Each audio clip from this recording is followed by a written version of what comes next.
really, really, really do. So, the first show we're going to be talking about is Backstreet Girls. Why did you pick this one?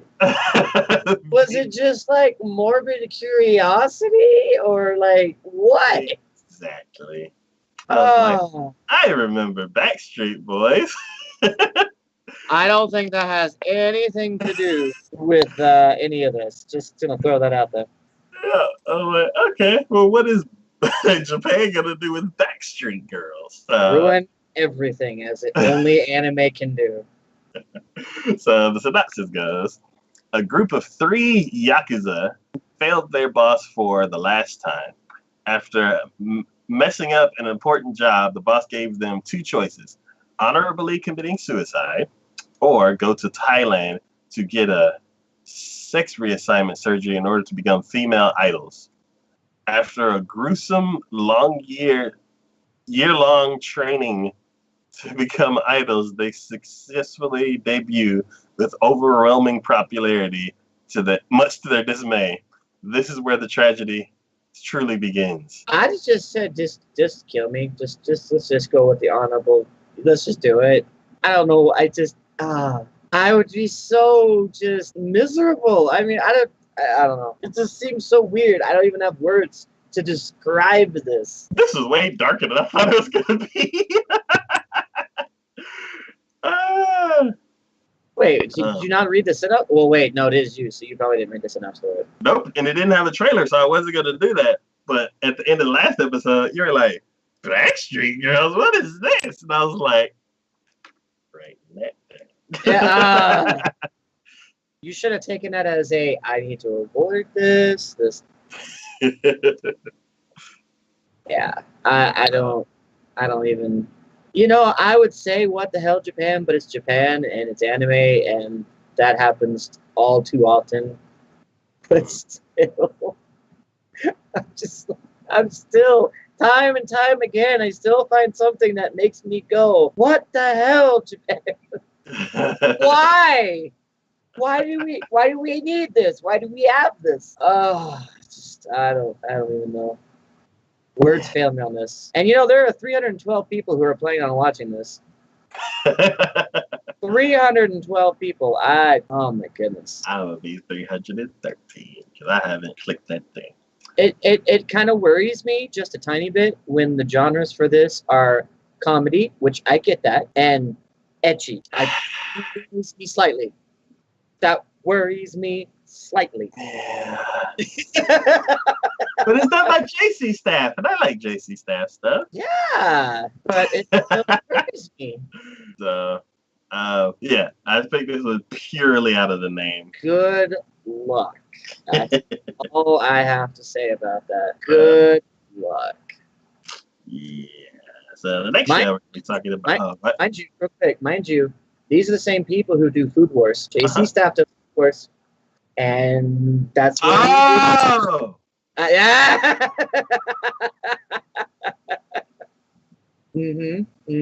Okay. Yeah. Good luck. That's just all I have to say about that. Good luck. Oh, they did Taboo Tattoo as well. It's just strike after strike after strike. It's just strike. But all right, yeah, let's yeah. Good luck. Anyways, go on. Move on. The next show we're going to be talking about is a show that we actually talked about last season, and it's Chio's School Commute. Okay, I was gonna say, was it? I got confused really quick when I saw this. I was like, wasn't this supposed to be last season? Yes. Okay, what happened? No idea. Okay, that confuses me. I don't know why it was supposed to be aired from last season and then it got pushed to this season. Anyone out there in the comments know the reason for that? By all means, let me know. Yeah, that'd be interesting to know why it got delayed. Because it looks like an interesting anime. Yeah, it was one of the WTF shows from this season that was supposed to have it out. And like, no, we had too much craziness. Let's put some of that to the next season. Let's push it off just a tad bit. Just a tad. For those of you who don't know or didn't say it for the last one, I'll at least read the synopsis for it. The dramatic extreme going to school comedy manga follows the titular female high school student Chio Miyamo and her adventures to commute to school every day. Chio runs into problems with both big and small, such as construction, a biker gang, a sudden urge to use the bathroom, and more.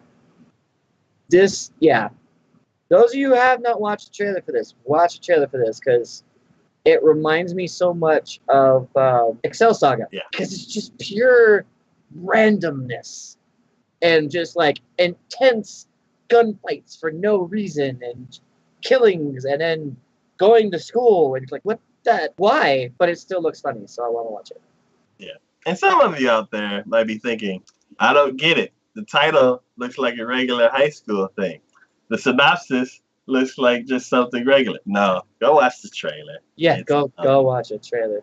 It's It's weird but absolutely hilarious. Yeah. All at the same time. I don't know if half of this is in the girl's imagination, if this is actually happening. I don't know, but I'm so curious to find out. So alright. The next show we're gonna be talking about is Fooly Cooly Alternative. Actually, wrong one. Fooly Cooly Progressive. This is going to be part 2 of Fooly Cooly. It is a continuation from the story. And I had the wrong one pulled up. 1 second. And it's supposed to be airing this season. Even though it was actually slated for last season. Yeah. As of recording this right now, it's supposed to be coming out in 4 days on Toonami. Adult Swim, I mean. But I don't know. I need to find out if they're going to be streaming it somewhere because I don't have cable. And I tried to go to the website, and the website's weird. So, Adult Swim website? Yeah. I may have gone to the wrong one or something, but I go to Crunchyroll, I click shows, and I watch the show, and I'm like, good. I go to adultswim.com, and I go click the shows, and it's like, doesn't make sense. So, hopefully. Well, as long as you were on the correct Adult Swim, that's all good then. So, when you said it confused you, that was the first thing that popped in my head. Like, are you sure you were on the right site? Man, this is a blast from the past. Yeah. This is like total nostalgia, and I'm super excited and super stoked because even though it looks like a lot of the characters have changed, one that remains the same is the pink-haired girl. Haruko, right? Yeah. As long as they keep the same weirdness and the same just awesome abstractness that was the first one, I'm all about this. Okay. So I know last season, I don't think we talked about it, or about the synopsis. No, because I think it didn't even show up until after we'd already done our recording for this. Yeah. So let's go ahead and go over it. The synopsis for Progressive is: many years have passed since Naota and Haruko shared their adventure together. Meanwhile, the war between the two entities known as Medical Mechanica and Fraternity rages across the galaxy. Enter Hidomi, a young teenage girl who believes there's nothing amazing to expect from her average life. Until one day when her new teacher named Haruka arrives at her school. Soon enough, Medical Mechanica is attacking her town, and Hidomi discovers a secret within her that could save everyone. A secret that only Haruko can unlock. But why did Haruko return to Earth? What happened with her Rickenbacker 4001 she left with Naota, and where did the human-type robot Canty go? Oh, Canty. I'd forgotten about Canty. I forgot that they made him into they looked at him as like a god. Yeah. That was And yeah, she did leave him a guitar, didn't she? Mhm. From what I can remember, I need to rewatch it. Yeah, she left him a guitar. She went away, and yeah, and I don't remember what happened to the robot. But I like the fact that I like the fact that it's now a female protagonist. That's cool. Mhm. I like that Haruko is now older. And a teacher. Yeah, well, that's probably just a disguise of some sort at this point. Um, but I like the fact that she's older, so you could see actual progression in the age of that. And you're like, oh, okay, so this is some time after what this happened before. And I like that they're keeping it fresh. I mean, they're still, going at the same thing that they were before, but whole new cast, whole new approach. I mean, I'm so excited about this. Even though it's one of those short 6-episode things that I always say, I'm always like, damn it, I hate these. I'm still super excited about it. Yeah, because it's fully packed and well done. Oh, yeah. And it's not 5 minutes long. No, yeah. I mean, you actually feel like you get a legit episodes out of it. And just because it's so strange and weird, you don't have to worry about the fact that there are only 6 episodes. Yeah. I can't wait to rewatch the first one to kind of get back into that whole world, because for me, this is one of those shows that I watched when I was much younger, and watching it transported me to the world. Like, every time I think of the show, I get this feeling of back when I watched it before. Yeah. Like, a lot of shows nowadays can't like teleport me to their world. Like, I'll be excited, I'll follow the characters, and it's a good show. But very few shows like pull me into the world. And I'm glad they're continuing this, because I remember the first one, and I remember it being really good. So having more of it is great. I just remember there's like a lot of times, as far as the world goes, that I wanted more and to know more, but it's like they would just add in just enough to keep you going. Mm. And you're like, dang it, I wanted, like, oh, like now all of a sudden there's this giant computer, or like secret base or whatever, that they have all these, they're monitoring everything from. You're like, wow, I didn't know about that till like the 5th episode, Yeah. Wait, almost towards the end, but cool. And I want them to, there are some, I like the fact that there's new characters, but I kind of want them to bring back some of the old characters as well, so you have like differentiating, certain things about that. I want them to bring back eyebrows. That would be hilarious. I want him to just make an appearance or something. That would just be great. I feel like they're gonna do some cameos. Like, I feel like you can't have this show, like, you can't bring the show back after so long and like just completely ignore some characters. Like, I feel like there's either gonna be some Easter eggs, or there may be like a cameo or something like that. Yeah. But and the way they portrayed the story too is like, in the beginning, it seemed like there was already so much going on, and you're just trying to catch up, and there's still so much more that's going on. So that's gonna be the first part of it, and then in another few months they'll release part 3. So let's talk a bit about that one. Wrong. There you go. So it's the same thing. That's what I'm. Is it the exact same synopsis? Yeah. The exact. So is it a full core, and they just kind of split it just to be like, well, the first one was half a core, so let's just split this regular. Yeah. That looks like it's probably what happened. Because it's the same exact thing. Okay.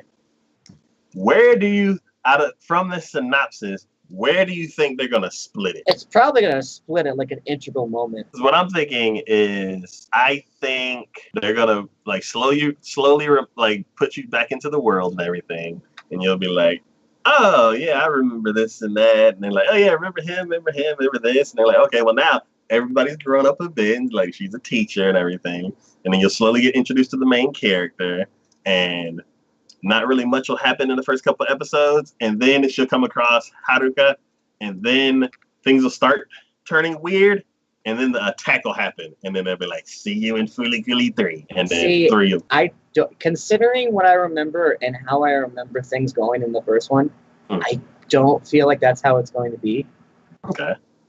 I feel like what's going to happen is it's going to be like getting hit with like a Mack truck, basically. They're going to be like maybe for the first 5 to 10 minutes of like the first episode, everyone will be like, I said will happen in the first 5 minutes. yeah, basically. They'll be like, this is a nice ordinary life. This is a nice boring town. Nothing happens here. And then what's going to happen, I'd so want this to happen, is the way that Haruko and Naota met was she hit him with her motorcycle or her moped. Yeah. That was how they first met. I remember that. With a little 360 2D spin around thing. Yeah. I want that to happen again. And then since she's her teacher, she ends up going to her class afterwards. She'll do her whole dramatic speech like she did the first time. Oh, she's dead.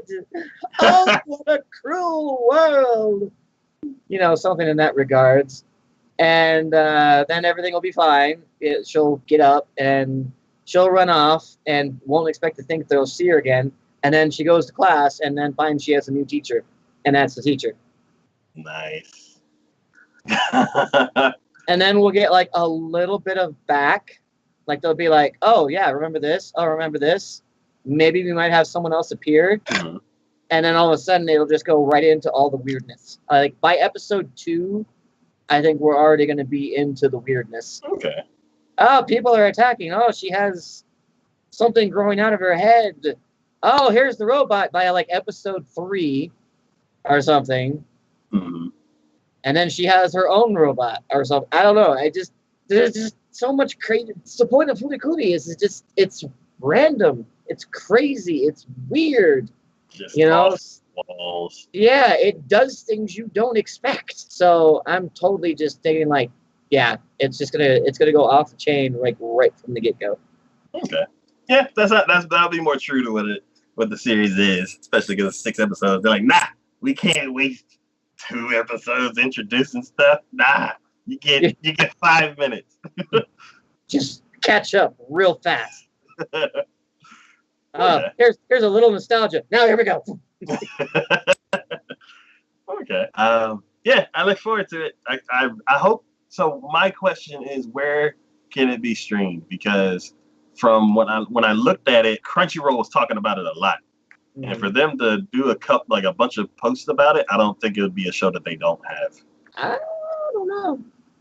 Because they're like, remember Fully Cooked? Like when they were saying, what was that? Like upcoming anime for 2018, and they were showing like all these like Index 3, One Punch Man 2, and all that kind of stuff.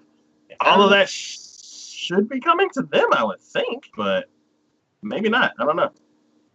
Yeah. If I'm gonna be looking for it, so I'll find out where it is. I just hope it's on Crunchyroll or something quick to get to.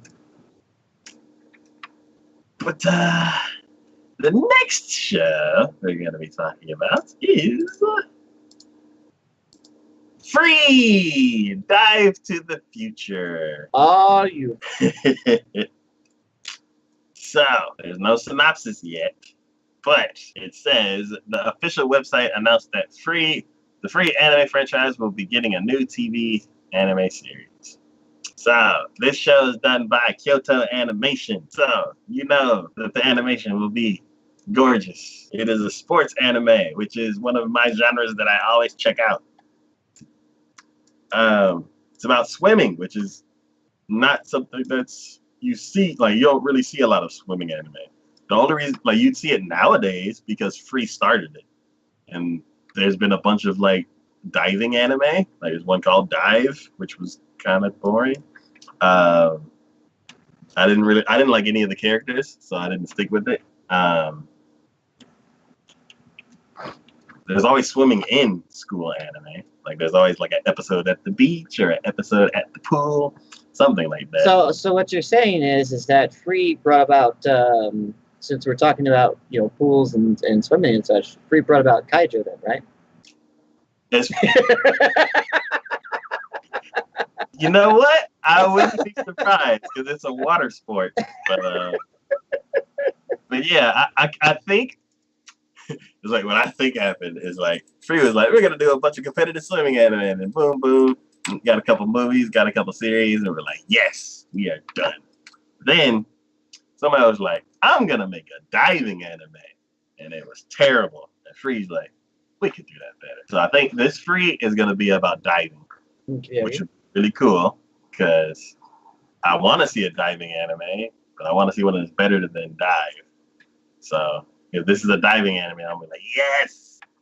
But yeah, I like the first two series, and I'm pretty sure I'm gonna like this one.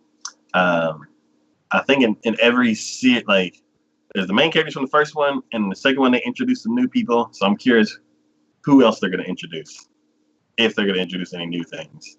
If it's just gonna be, hey everybody, we're always in the water. Let's jump out of the water and jump back in. I don't know.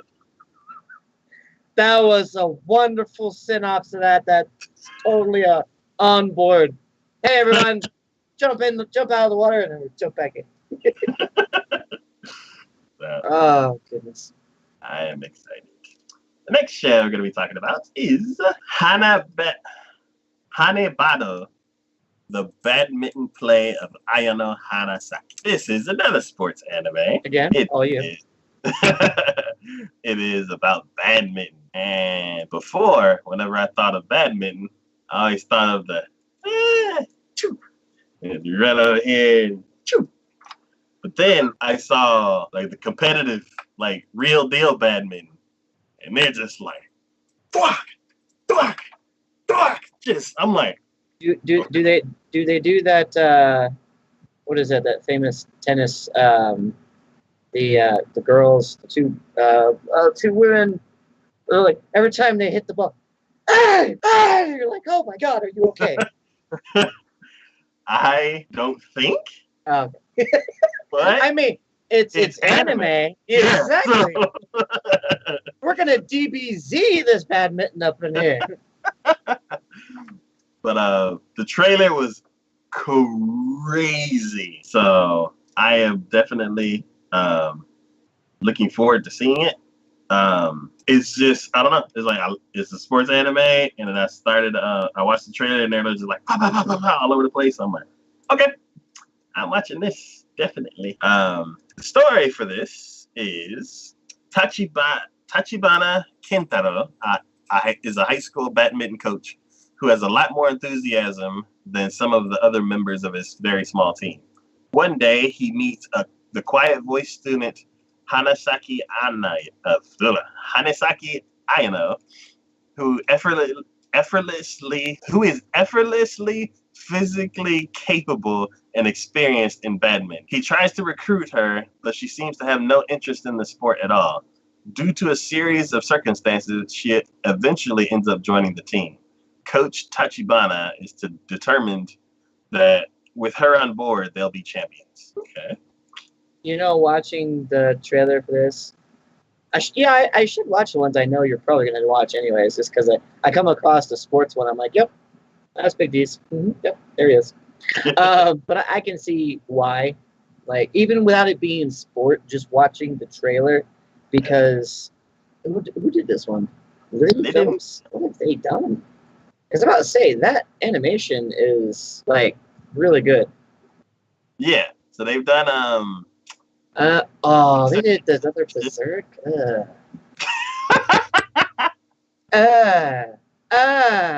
Why? Yeah, so that just means they can't do 3D. Okay. Well, that's good because it's in 3D, which is fine. Yeah, but then it's like, oh, they did Terraform Mars. Yeah. But then they also did Bastard Magical Magician, which was pretty good. That was decent. Yeah. I don't know. I either a lot of the ones I see from them are either low on the totem pole list or about mid-range on the totem pole list. So they don't have a whole lot of good, to me at least, street cred for being able to pull off something like that. Mm-hmm. And they've done my favorite short anime, Singyu. So I'm like, okay, they could be funny. And then they did I don't know. From that trailer, that doesn't look more funny than anything else. That looks more serious. But either way. Yeah. This is the first sports one. I'm seeing that. Yeah. Like, you know what? We can't do 3D. We've tried that. We've tried shorts. We did one cute girl doing cute things. We could do magic. We can't do 3D. They're like, let's try some sports. They've done a detective. Yeah. So I feel like they haven't found their niche. Like they're just trying. They're trying to throw it all out there and see what sticks. Yeah. I get that. So maybe sports will stick. I don't know. I don't know. I think if they put a little bit more effort into their fantasy, but kept it out of the actual 3D realm, I think they'd do just fine. Okay. Cool. So yeah, I am excited for that one, especially because the title sounds like based on a true story. It's like the legend of Ayano Hanasaki. Well, you have fun with that one. All right. The next show we're going to be talking about is Happy Sugar Life. Did you have this one? Yeah, okay, you did have this one. Yeah. So I picked this one because I watched the trailer and I was like, this is cute. And then I'm like, it's kind of getting weird. Like, it's kind of getting creepy. And I'm like, oh my God, I have to watch this now. So, the synopsis for this is high schooler Matsuzaka Sato has a reputation for being easy, but one day her lifestyle of sleeping with one boy after another comes to an end. It happens when she meets a child, Shio, for whom she is convinced she feels true love for the first time. Sato may seem sweet and innocent, but there is nothing that she won't do to protect their life together, including committing murder. But from where did she acquire the little girl, and how long can their happy sugar life together last? Don't know. Yeah, I guess when I was looking through them, I came across this one, and I think I just looked at the actual the screenshot they had for that, or the title screen they had for that, and I'm just like, nah, I'd pass on that. Yeah, I think they. I don't even think I read the actual the synopsis for this one. What the hell? I think the picture changed. Oh, okay. Yeah. Still, I think I saw it originally, and I was just like, the hell? I passed on that. Yeah, this all sounds incredibly dark. Yeah. Now I'm interested in this one because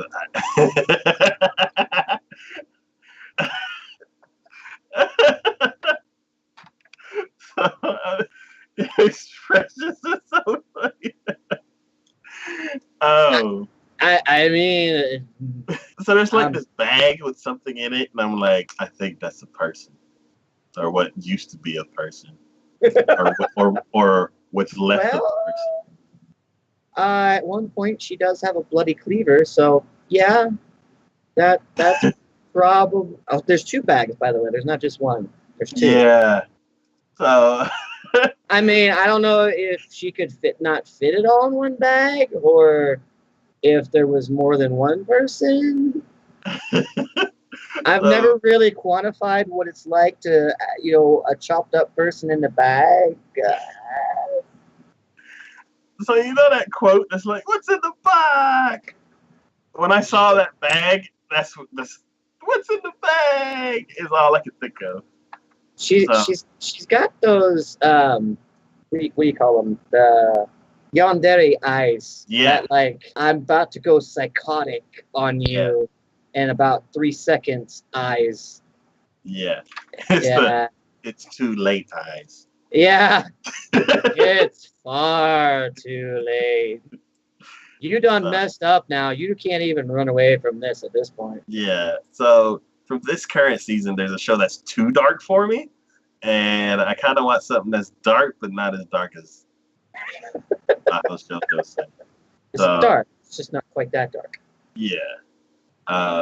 So yeah, I want to watch some. It's like I watch a bunch of cutesy sports anime hype shows, and I'm like, I kind of want something just a little bit evil, a little bit mean, not too mean. Fair enough. Yeah. We're mean. We're just not quite that mean. It's like don't even it out, and don't like tank my mood. Like just scare me a little bit, and then I'll go watch something happy. So, I'll be happy for it. yeah. So the next show we're gonna be talking about is How to Kana Receive. Oh, I think you had this one, did you? Oh, you did have this one. Okay. Was this mine or both? No, this is yours. Okay, cool. All right, so it's a story about volleyball. Yeah, it's yours. beach volleyball is why I picked this. It's done by a studio called C2C. So I don't even know if we've seen anything. That does not sound familiar, even in the slightest bit. There's a short. They've done nothing but shorts. And of like really cutesy things. Yeah. So wait, they did one thing in 2012, basically. They did one thing in 2014, and then they waited until 2018 to do their next thing. So, alrighty. Yeah. So I have no. Why did I pick this? Why did you pick this one? Oh. My notes say, well, it's a sports anime. Best explanation ever. So that's all I needed. The synopsis goes, the story takes place in Okinawa, where Haruka forms a beach volleyball pair with Kanata. With Kanata. I thought her name was Kanata. Wait a minute. Kanata. So Kanata, who couldn't handle the pressure put on her by her short height, had given up on beach volleyball already, but is convinced by Haruka to step back on the sand once again and aim for the junior tournament. Cool. Yeah. Right. Why do I feel like this is going to be like that that one anime about eating rice in front of Mount Fuji? I truly do. I feel like we're just be like, all right, volleyball. All right, we'll play some more. I feel like this may have more action than Judo Camp. Judo Camp, you're like, we're gonna go out in the woods and just sit around. I'm just gonna say this. Not every sports anime needs to be turned into a sports DBZ crossover. Just no. No. Yeah, I don't know. This reminds me of that ping pong one, where it's like it's I don't know, a bunch of girls playing a sport. You don't feel like you're gonna be able to actually do some beach volleyball after watching it? No, I don't feel like it's gonna be a tutorial kind of thing. I think it's gonna be, I don't know, like a cute rivalry. Gotcha. So let's see. The next show we're gonna be talking about is High Score Girl. Is that the next one we're talking about? Yep. Did we skip one? Oh no. Dead pause as we go. Maybe. Which one? Hataraku, Saiboyu. Just want to make sure. Yes. What? I mean, we can circle back to that one. What? Okay. I will do construction while you give your opinion. Okay. Of the Hataraku? Of High Score Girl. Wait. Oh, it's not even on the screen yet. No. Intermission.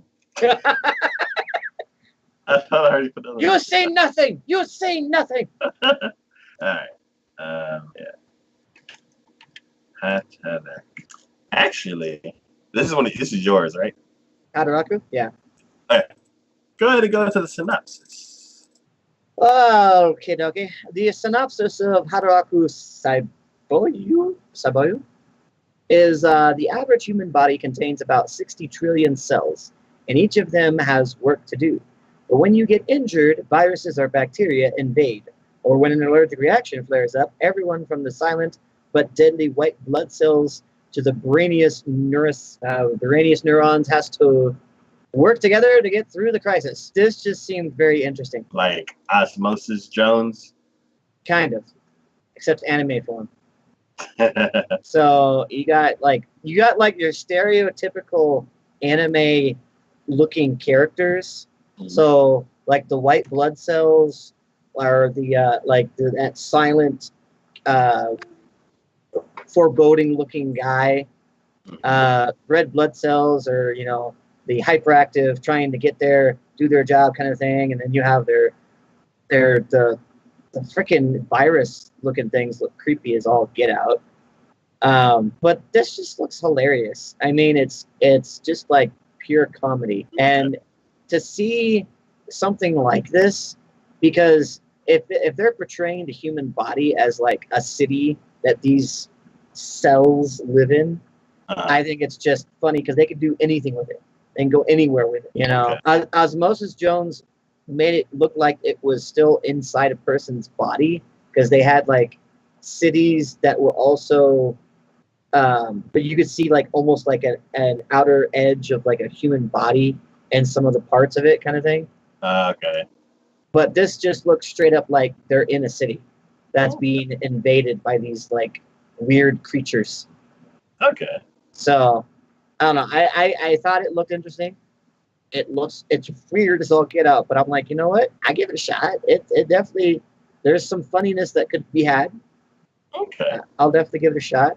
And this is by David Production, which apparently is the ones who did JoJo. Okay. And that's weird too on its own.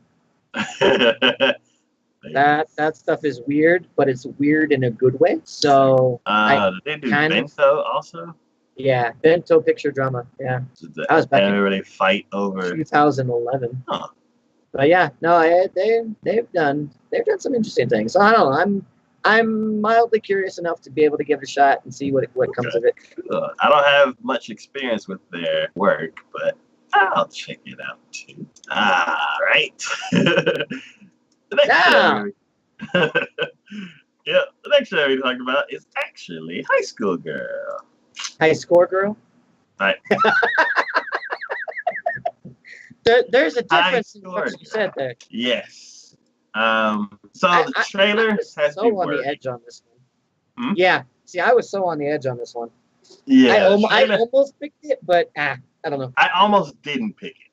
Yeah. Like, I saw the picture, I'm like, oh, okay, cool. And then I watched the trailer, I'm like, what is this? Exactly. And the character design has me worried. It really does. Yeah, and I'm like, it looks like it's CG. So I'm like, what? I am completely, I don't know. Like, what is this? I don't know. Let's see. The synopsis goes, the year is 1991, and 6th grader Yaguchi Haruo only has video games to live for. He is not popular in school, and he's neither handsome, funny, nice, nor even friendly. Mm-hmm. The only thing he has going for him is that he's good at video games. One day at the local arcade, he plays Ono Akira, a fellow classmate, but who's popular, smart, pretty, a rich girl that has absolutely destroys him in Street Fighter 2. Not only does he lose to her 30 times in a row, he can't beat her at any game. Haruo can't seem to shake Akira off as she follows him from arcade to arcade every day after school and beats him every time. As weird as it sounds, the odd couple begins a strange bond and friendship. Okay. See, I was actually interested in this just because, one of my favorite Disney movies is Wreck-It Ralph. Uh-huh. Absolutely love Wreck-It Ralph. But and I see they used actual it looks like the actual video game in the trailer. I'm like, that's cool. But then the rest of it just looks so blasé. It's like they spent all the budget on getting the licenses for the video games, and then they had nothing else for the actual animation of the actual thing. So I don't know. I don't know. I wanna try it, but I'm a little too scared that it's just gonna ruin it for me. You ruined Wreck-It Ralph. Well, just ruin that sort of subgenre in that regards. You know what I mean? Yeah. So, but yeah. Yeah. I don't know. It's. I gotta find out what it's actually like. What. Now I don't know what it's about. I don't like what it. How's it gonna conduct itself? Because I don't know. The trailer did. It worried me. Let's see. The next show we're gonna be talking about is the Go ahead. Okay. Hyakuren no Hao to Seiyaki no Valkyria, or the Master of Ragnarok, Blesser of Einherjar. Close enough. We'll go with it. Ship it. We'll go with it. It's all good. You know what? With the same thing that you were with Ice Core Girl, I was almost wanting to say no to this one because we've kind of seen this. Uh-huh. So I'll go through the synopsis real quick. Some urban legends are best left untested.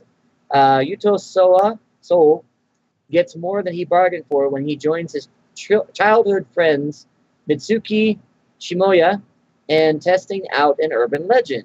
When he uses his phone to take a picture of himself with a local shrine divine mirror, he's whisked off into another world, one heavily steeped in the lore of the Old Norse myths.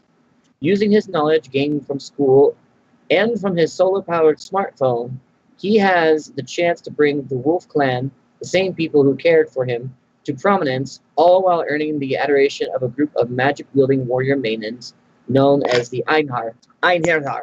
Yeah. Anyways, so yeah, the minute they were talking about solar-powered smartphone, I'm like, oh god, it's in another world of smartphone, isn't it? Is that what we're going for? And they're like, well, how did he charge his phone? We're gonna make our solar power. He has solar power. Ha! You know.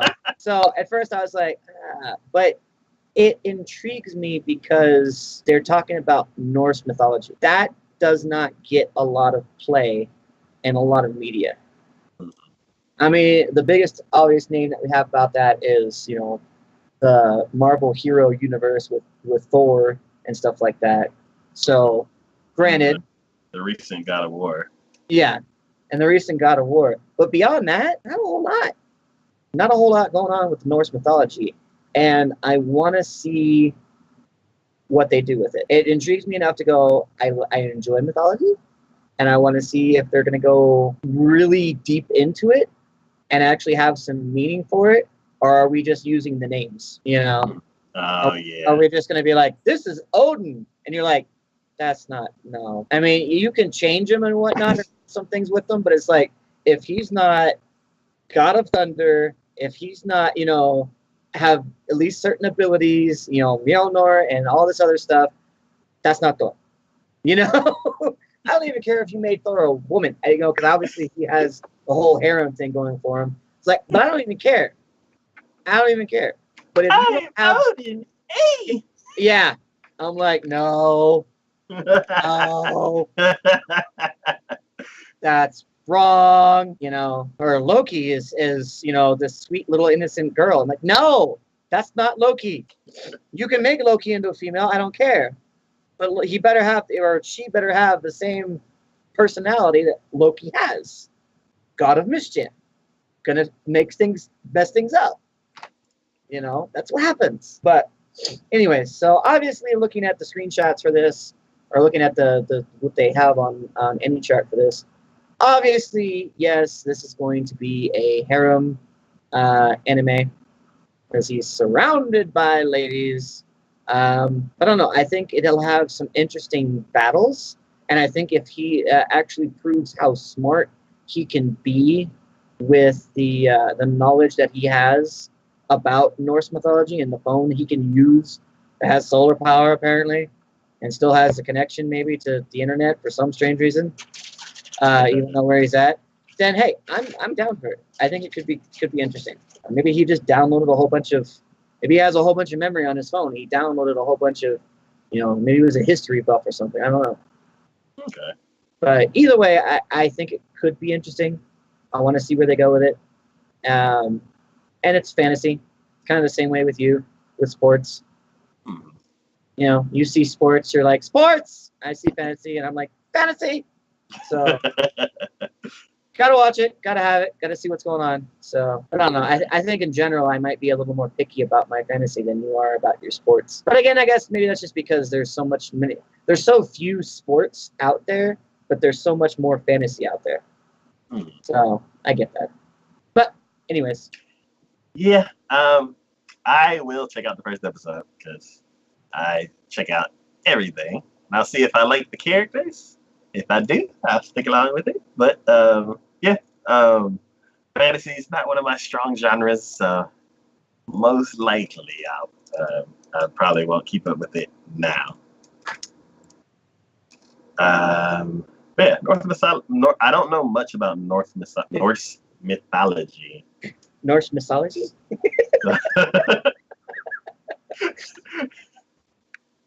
So it's the missives of the mythology. So that's one thing I'm like, okay, what you got? What y'all got over there? Like I said, it seems like it could be interesting. The next show we're gonna be talking about is How Not to Summon a Demon Lord, or Isekai Mao to Shokan Shoujo no Dore Majutsu. And I believe this was probably mine as well. Yes. It is a fantasy, after all, so obviously, gonna check it out. Now, as before, the other one was straight up fantasy, no comedy. This one's labeled as a comedy fantasy. All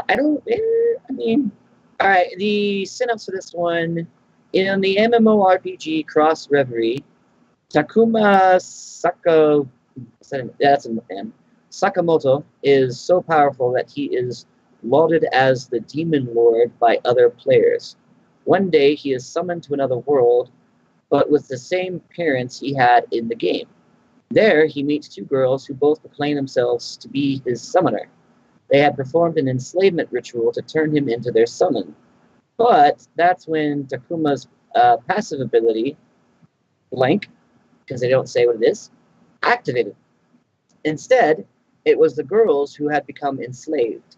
Though Takuma may have been the strongest sorcerer there was, he had no idea how to talk with other people. That's when he makes his choice to act based on his persona from the game. Amazing, but of course, I am Diablo, the being known and feared as the Demon Lord. So begins a tale of adventure with an earth-shattering, powerful Demon Lord, or at least someone who acts like one, taking on another world. So that is what that one is about. The studio who does it is Ajaido, which... They've been around for a long time, but... Yeah. I don't know. I was kind of hypercritical about their most recent one that they did. But they've done things like Vampire Hunter D. Yeah. I mean, they do have some credit in my book, at least for some things. Looks like they dropped off for a number of years before they came back into the realm of anime just a bit. But I think the animation in this one looks really good, actually. For a studio that doesn't have a whole lot of like other more recent stuff done for it, I really think they did a pretty good job, at least in the animation for this. Obviously, it's going to be goofy. I almost want to say that it's going to be like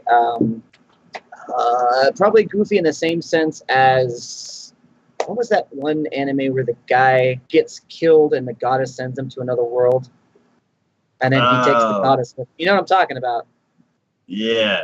We always forget the name too. Yeah, that one. I can almost think that this is going to be as goofy as that in regards to it. Mm-hmm. I see that happening. But, I don't know, it intrigues me. Again, fantasy. I do see some potential good action sequences, like very teased in the trailer as far as that goes. So I'm curious to see how that goes. And he's supposed to be a really powerful, quote-unquote, demon lord. I just hope he doesn't... It's going to annoy me if he plays it up really hard. Kind of like in that same sense as... what was that one What is that one anime where that was the girl who pretends she was in real life, like our time frame, our world, but she pretends she has like the eye of power or whatever, and she can't unleash the power, and the guy that she ends up kind of falling for when he was younger, pretending he had like an arm of power. Yeah. That annoyed me. Yeah. Yeah. That annoyed me. I still watched it, and I almost kicked myself for watching it, but I still watched it, and I didn't mind everything else except how the characters portrayed themselves. When they got into that mind mode set, I was like, "Oh God, make it stop! Make it stop!" And if he goes just that far into it, I'm just gonna be like, "Oh, good Lord, dude, just no, no, no." So I don't know. I feel like it has potential. Again, it's fantasy, so I'm gonna check it out. But no, we'll see how it goes. All right. So the other show is Konosuba. Ah, yes, that one. Yes. One.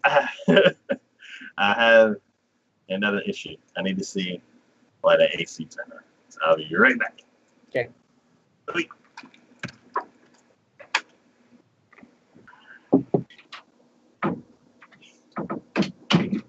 Alright, sorry about that. Alright, but out of the two fantasy ones that we just looked over, this one interests me more. So. Oh, really? Yeah, because it's like the other one, they're like, she's like, I'm Odin, eh? And then this one, they're all like, they're actual like people from fantasy, from what I'm taking. And then silly stuff happens, like Konosuba, like you said. Yeah. So I could see where this one probably would be more up your alley. And depending upon how that last one portrays everyone in the actual anime, based upon mythology, I might like this one more, or I might like, the demon one more. I don't know. Okay. Cool. The next show we're gonna be talking about is Island. So this one is done by Studio Feel, and Studio Feel is doing the current series of Hinamatsuri, which the animation and the action scenes are amazing. So I am very excited to see what they do with Island. And they've done the Gashikashi, the candy anime, and they've done a show I absolutely hate that I won't even name, and Outbreak Company. Like, I love that show. And then Listen Girls, I'm Your Father. So they've done a lot of stuff that I do like, but they've also done some ecchi stuff. So from the picture and what I've seen in the trailer, it looks like it's gonna be the stuff that I love from them. And this also is another show that it's been on the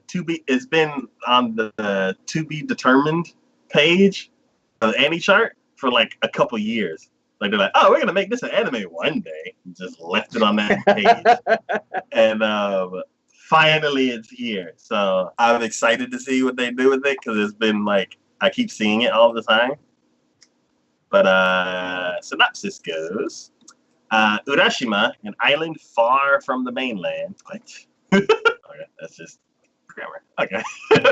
The people who live there lead carefree lives. But 5 years ago, the island's 3 great families suffered a series of misfortunes and succumbed to suspicion. The people of the island cut off all contact with the mainland and began a slow decline. The key to saving the island lies in these 3 girls who belong to the 3 families, but they are bound to old traditions. They are conflicted. On the island, a lone man washes the shore. The man claims to be from the future and begins a solitary struggle to change the island's fate. Okay, so yeah, I like this type of story. I like the somewhat seriousness of it because you can tell these 3 girls, they're gonna be the funny, the comic relief, and all that kind of stuff. And then when you get to their families, that's where the drama and the conflict will happen. So I look forward to this. The trailer looked gorgeous, so I'm just excited for it. Fair enough. It's just not up my alley. It does. I mean, the animation itself looks really good, but overall, I don't think that I would be interested in the actual story of it. So I don't know. And that's always the main focal point for me. It's got to have an engaging and interesting story, characters that I enjoy, and I don't know. I don't see it. It looks like right up your alley just because, like, immediately when I saw the first picture for it, I'm like, cute girls doing cute things, almost. That's almost where I see that at. So I'll listen to when you do it when we do the initial thoughts. Yeah. But I hope it's as good as A Lull in the Sea, because it was a story based right off the ocean, and people with different ways of living, and there was tons of drama, and I loved it. So I don't know. It's like this is a story that's similar to that, and the animation looks great. So I'm right there. Gotcha. All right. The next show we're going to be talking about is Dropkick My Devil, or Jashin-chan Dropkick. Now this is finally one where I think both of us showed an interest in this one. Yeah. Out of all the one, well, besides Furikuri. Yeah. Furikuri is the only other one I think both of us have showed an interest in this one. This one just looked very like slapstick comedy. Yeah. Just straight up, this is going to be slapstick comedy all the way. But the animation's done really well. Oh, yeah. At the beginning, I'm like, this is like stuff like Fate, like magical circles, and summoning stuff, and then it turned silly. And I'm like, oh. Well, okay. it didn't turn silly till like the very end of it. Yeah. I mean, even then, you're just like, oh my goodness, she's summoning this demon. I mean, even the initial like face of the demon, you're like, that looks creepy. Oh my goodness! And then right at the end, yeah, because then she had like the animalistic teeth that came out with like the crown of like a animal skin. I mean, it looked insanely creepy. And then you're just like, oh, okay, never mind. That was all just for. That was all for funsies. That's all that was. To pull you in. That's just to pull you in. now we're gonna go all sorts of just The synopsis goes: Jashin-chan Dropkick is a violent slapstick comedy about a delusional gothic Lolita Yurine who summons a demon girl with the tail of a cobra, Jashin-chan. They'll have fun together until Yurine finds a way to send Jashin-chan back to hell, or until Jashin-chan kills Yurine. I mean, yeah, it sounds like it's going to be a blast just because they're like, well, your mind, she's fighting against it, trying to kill her at every turn, which even from the picture you see, you're like, yep, that's probably going to happen. Because it's not like she can like make a magical circle herself and leave. She's like, you need to either hurry up or I'm going to cancel this contract by killing you. And I don't have much patience. So, yeah. And this is done by Nomad. Which is another new name that I don't recognize. Oh, no. I recognize Nomad. I so recognize Nomad. Ah, Squid Girl. Squid Girl. You know what? I can almost see where this is going. Because one of them that they did before was Beat to Death Angel. Okay.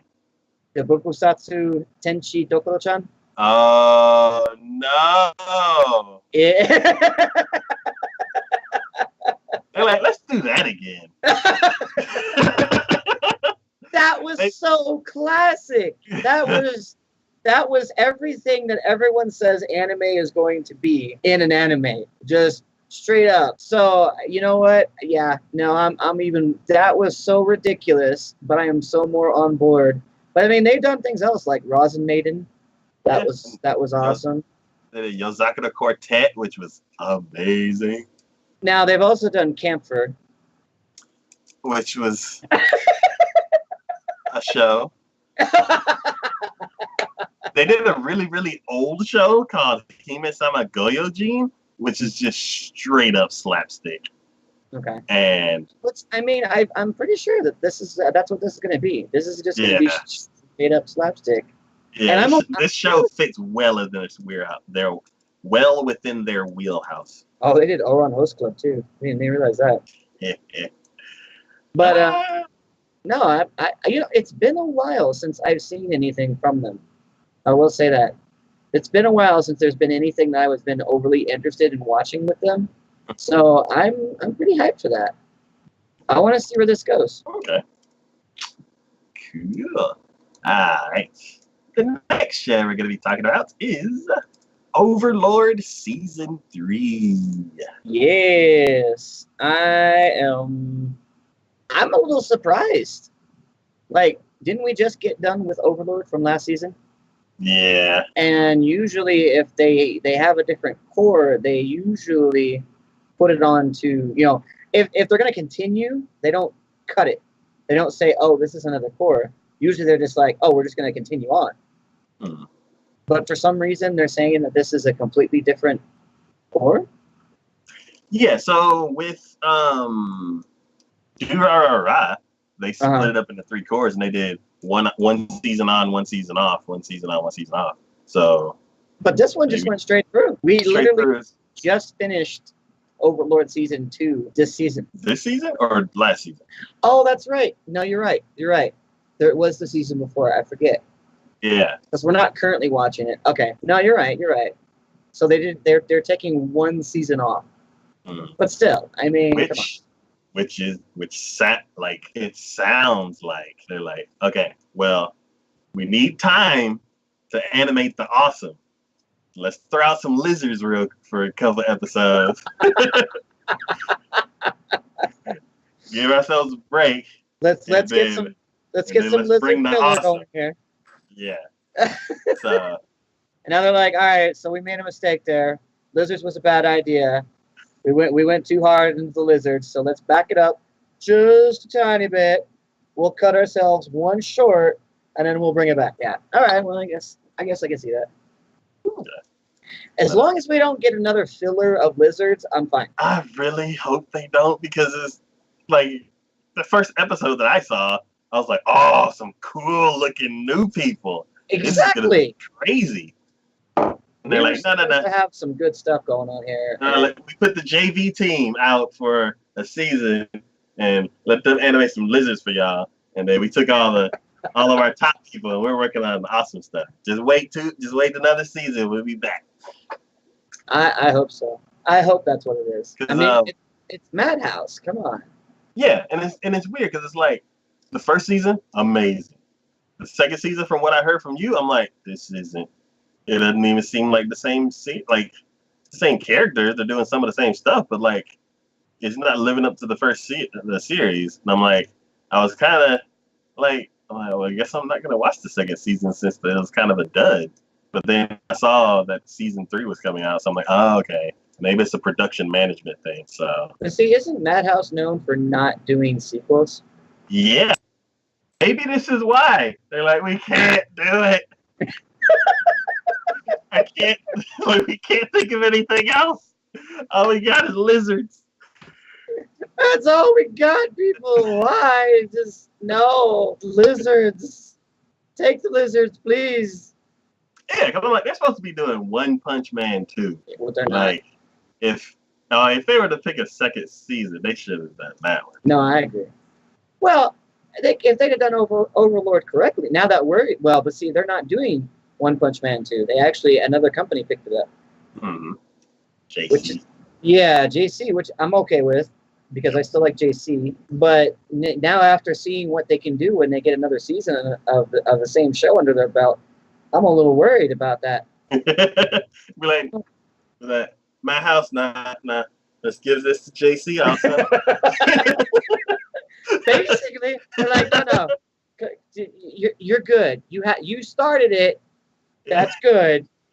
Don't finish it. Just keep it to one core.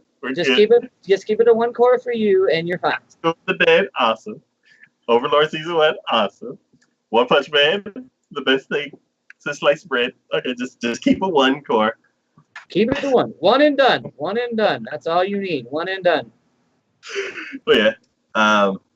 What was? Is there anything? No, it just says third season Overlord. Okay, so yeah, hopefully they get to the stuff that And they were teaching. Yeah, and they didn't even have anything like the little teaser trailer that they had in there either. I'm disappointed. God damn it, Madhouse! You're already disappointing me right from the offset. Stop it! Don't do that. But, anyways. Yeah. So the next show we're gonna be talking about is Angels of Death or Satsuriku no Tenshi. Seems kind of funny. Like right at the end of the list is when we actually start overlapping on ourselves here. Yeah. As this is one I was interested in. Mm-hmm. Was this the one that you were saying from before that you were a little bit iffy on just because it seemed a little too dark? No, the one that was too dark is My House Shoujo Site. Oh, that's right. Yeah. Well, that was from another season, so that's fine. Yeah. This one looks interesting. Yeah, it's like I want something dark. I'm like, anime people make something dark. They're like, okay, we're gonna put some extra dark.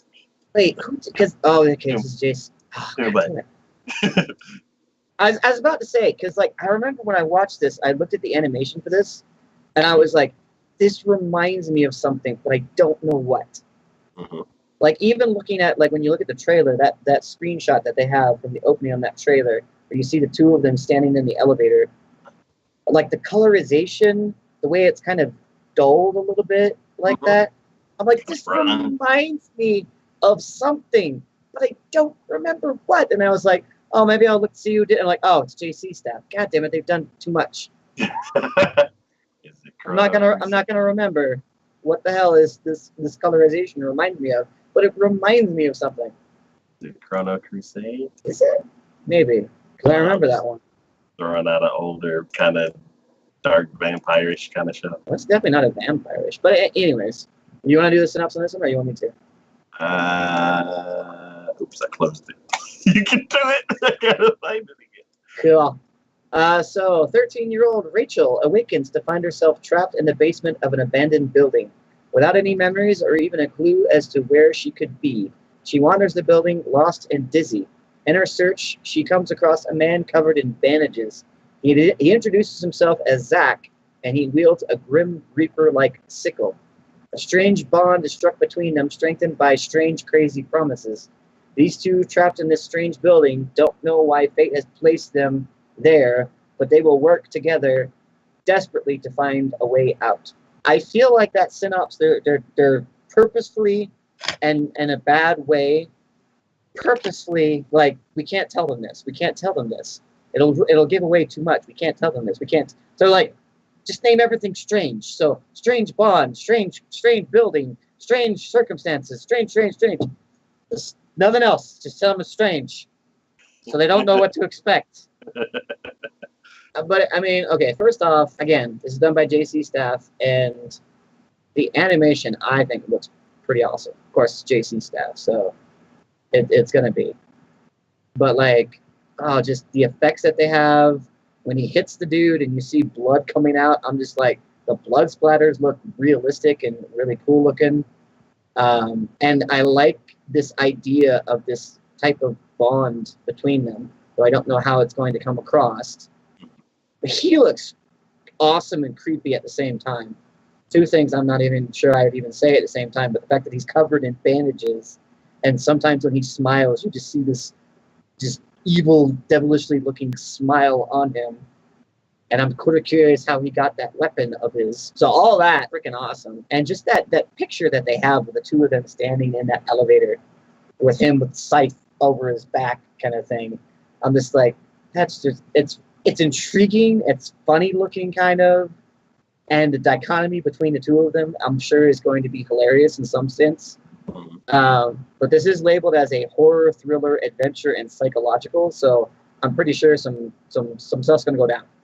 Some stuff's going to go down, probably. But then even looking at the synopsis, I mean, their names. How many times have we ever watched an anime where you have, like, American names? Rachel, Zach. You know what I mean? I'm like, that doesn't happen very often, does it? It usually happens if they're like, if the whole, like the setting is either like the U.S. or Europe.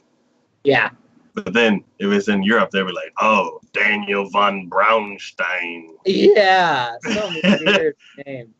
But this is actually legitimately just regular names. Mm. And the fact that she is so young, I'm curious. I want to know more. I want to see what's going on, why it is the way it is. So I don't know. I'm intrigued. I want to see what's going on. I want to be a part of it. So yeah, this is the second show that I've looked at from the list that has this dark tint to it. Like, I don't know. It's this current season's like the darkest show ever. It's like, it's one of the things where it's like, you know what? I want pizza. And then you get pizza from a place you haven't tried before, and you're like, that sucked. Let me go get some pizza that I do know. Because I still want pizza. So I've been wanting something dark, and like my Husher site was too dark. So now I kind of want something like, not a dark roast, but like a mid-dark roast. you want your dark a little bit lighter, just a tad, just not quite. We're not going burnt, but you know, we're just this side of that. Yeah. So this is another show that looks a little dark. I want to check it out. Just like you said, like the animation is super stylized and it looks great. So I definitely want to check that out. And then I'm not sure like what's going. I don't know. It intrigues me so much that I just definitely want to see it. Mm-hmm. Oh, for sure. The next show we're going to be talking about is Seven Senses of the Reunion, or Shichichise no Subaru. I think this one was just mine. I think so. Yeah, maybe it's fantasy, so. pretty sure. Pretty sure. So this one's synopsis is: in the popular MMORPG world Union, there existed a legendary party. Its name was Subaru. This party, made up of a group of childhood friends and elementary schoolers, exceeded the limits of the game with their various senses. However, due to an incident which resulted in a death, Union ended its service and the group of childhood friends went separate ways. 6 years later, high schooler Haruto logged into the new Reunion and reunited with a single girl, Asai, one of old Subaru party members and his childhood friend who should have died 6 years ago. Is she a digital ghost or ... question mark? Yeah, I don't know. I kind of think this one's going to be a kind of a meh, not anything amazing, but not anything horrible kind of thing. Studio that did this one is Lurche, yeah. which, I mean, they have done some pretty in-depth anime with a good story, like Kino's Journey. I mean, that is some pretty in-depth story. I appreciate it. They also did some things with Assassination Classroom. They did a bunch of OVAs. School Life. Got to do that. Yeah, so they've done quite a few shows that we've actually talked about on the show. Yeah, actually. So, I mean, I feel like they have some good cred. I think this is probably, you know, just in that same sense where, like, you see a Madhouse show or a JC Staff show and you kind of want to take a look at it and see what's going on. Mm-hmm. I kind of feel like the same way with this one. Okay. So, I feel like there's a good possibility with this. I just don't know. I don't think it's going to be anything extraordinary. It's not gonna knock my socks off. Yeah. But I think it'll at least keep me entertained. Okay. And I think that, like, the reason why it's like that is because they're kind of doing a genre that's kind of been done before. Yeah. Like, it's real life inside the game kind of stuff. Yeah. They're kind of... It's a horse that's gone one too many times to the well, I think, at this point. Yeah. So unless they do something to reinvent it, to make it just a little bit better, then... I don't know. Yeah, because like with me, the shows that like get me the most is like a group of friends. They like do this one thing together and everything's great, and then something just happens and they all get separated. And then years later, they all slowly start coming back together. And then one of the people who are like, that's no longer there because of an event shows up. And they're like, wait a minute, what's this all about? Like that kind of stuff, like definitely gets me. So yeah, I just hope they spend enough time to develop the original friendship. Yeah.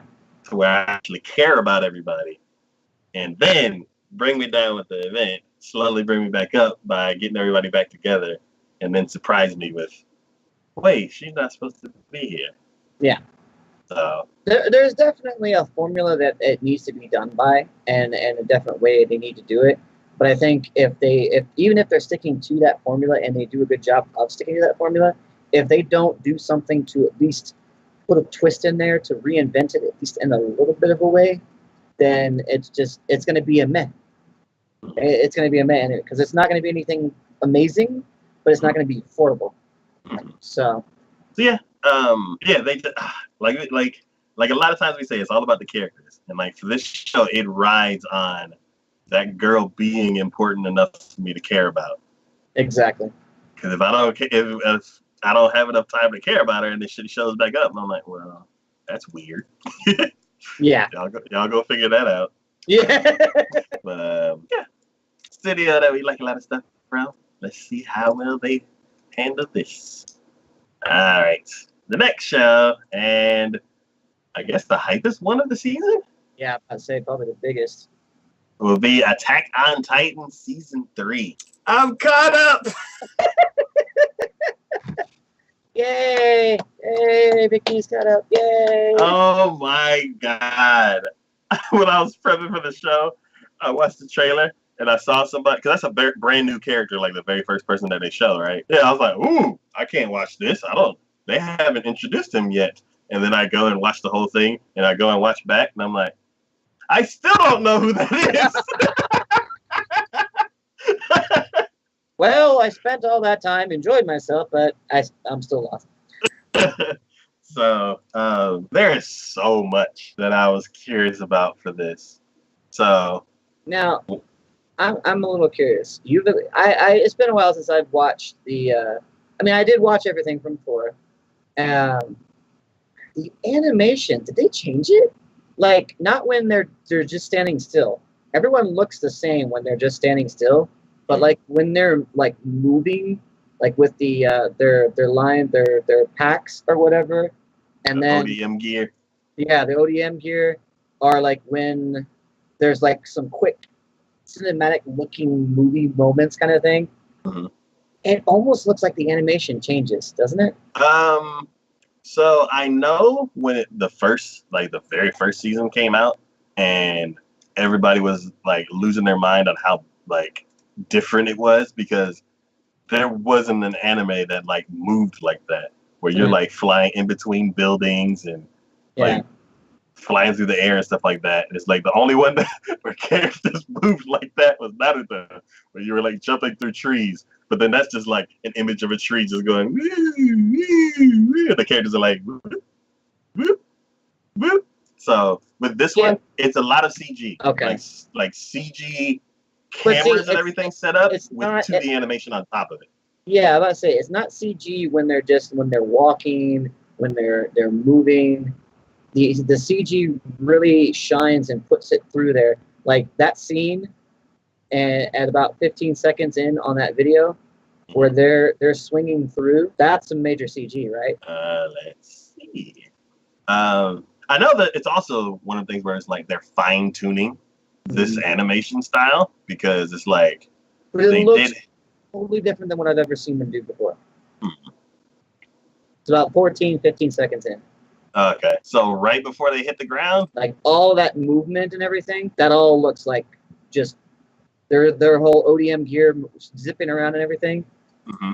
That looks complete CG. Like maybe the backgrounds are 2D, but then everything else. Okay, so from what I'm seeing, it's like a establishing shot of like the whole, like a lot of the city, and then they come flying in. That's all CG with 2D styling on top of it. Okay. And then, and I can see the CG in that first part of it. When they zoom in and get closer, it's a lot of 2D like laid on top of it, and it's they're moving differently. So, like then like when it cuts to the next scene when they're you see the guys just talking to each other, that all is just regular 2D. Yeah. It isn't until you get like that stylistic movement that they do that they go, oh, now we're gonna throw some 3D in there. Yeah, the all of the like the movement in there has always been a combination. I don't remember that being that way though. Like, did they always do that? Okay, maybe it's just more pronounced or something. I don't know. I just don't remember it being that way from before. Yeah, I feel like they have to kind of before. I feel like the shots weren't as dramatic. Mm-hmm. And now the story's getting more intense, and it's like they've done smaller scenes before, so they have to kind of amp it up more and more. And also, I feel like your 3D eye is getting trained, so you can like see stuff better. But well, that's right, because I mean, when did the first Attack on Titan come out? Like what, 4 years ago, 5 years ago? Yes, question mark. I want to say it was about 4 or 5 years ago that the original Attack on Titan came out. 2013. Yeah, it's 5 years ago. Yep. So, I mean, I guess maybe I am getting a little bit more accustomed to that. But, I mean, still, I don't know. It tripped me out the first time I saw it. Yeah. I was like, wait a second. Why are we changing animation styles like that? No, I don't like that.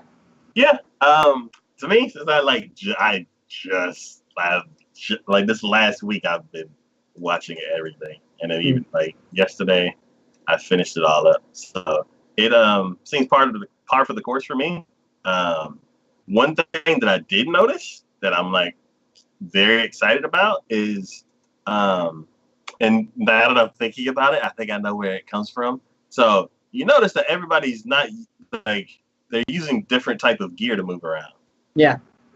So I'm like, do you remember in the I guess let's I don't want to talk about spoilers for the previous stuff. So let's go. Does it even say a synopsis for this new season? No, the third season. Okay. So same Studio Wit.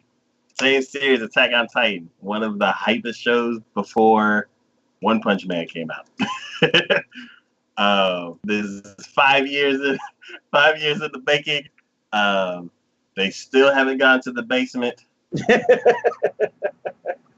to the basement. Why don't you? I'm super excited to see what's happening next. This is just like Dungeon with the knife all over again. Yeah. You have the knife. Give him the knife. It's like, you know you need to go to the basement. Go to the basement. So many characters that are still alive mentioned the basement. And like nobody's gone to the basement. 2 was talking about the basement. But yeah. So I guess from here, I kind of want to talk about stuff that's happened in previous. So if you haven't seen the previous ones, go ahead and leave. Mute for a little bit. Yeah. Or skip ahead to there should be a little time stamp in the description. But so the new ODM gear. I feel like I know where that came from. Monkey? Yes. Yeah. I figured that's what you were going with. Yeah, because he took one and he's like, oh, this is interesting. And now there's new stuff. I didn't think about that until just now. Freaking the blind guy and the guy that was always with him. The what?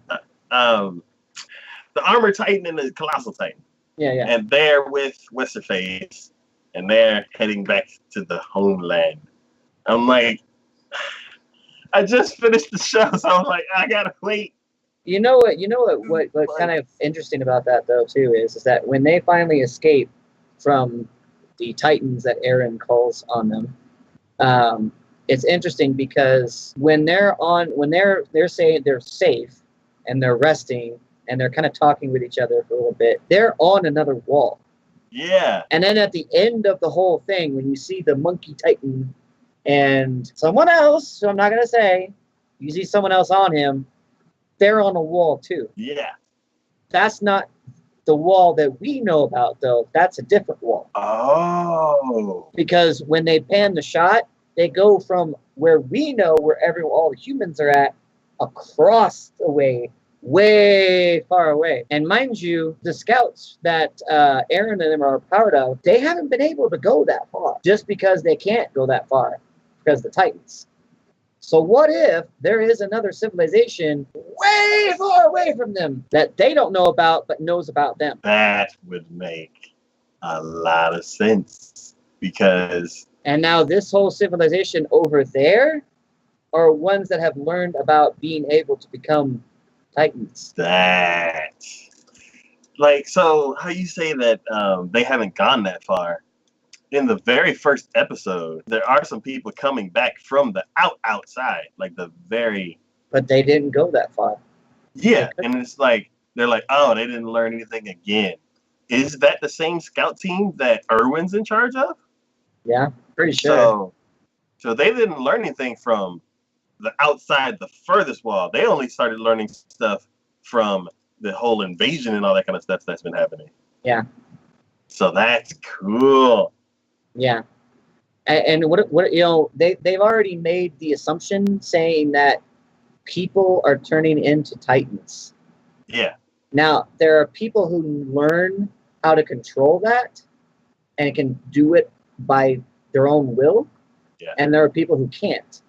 Yeah. And some people who can't even get past get through the whole transformation. Yeah. So what if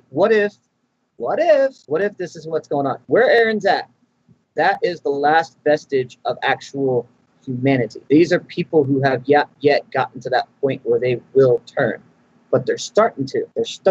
Now, where the monkey dude is at, that is a civilization who has learned how to do that. They can go back and forth. The people that are the Titans that are on the outside of both of those walls are the rejects. Yeah. They haven't gotten to that. They had the transformation happen, couldn't do it, couldn't control it.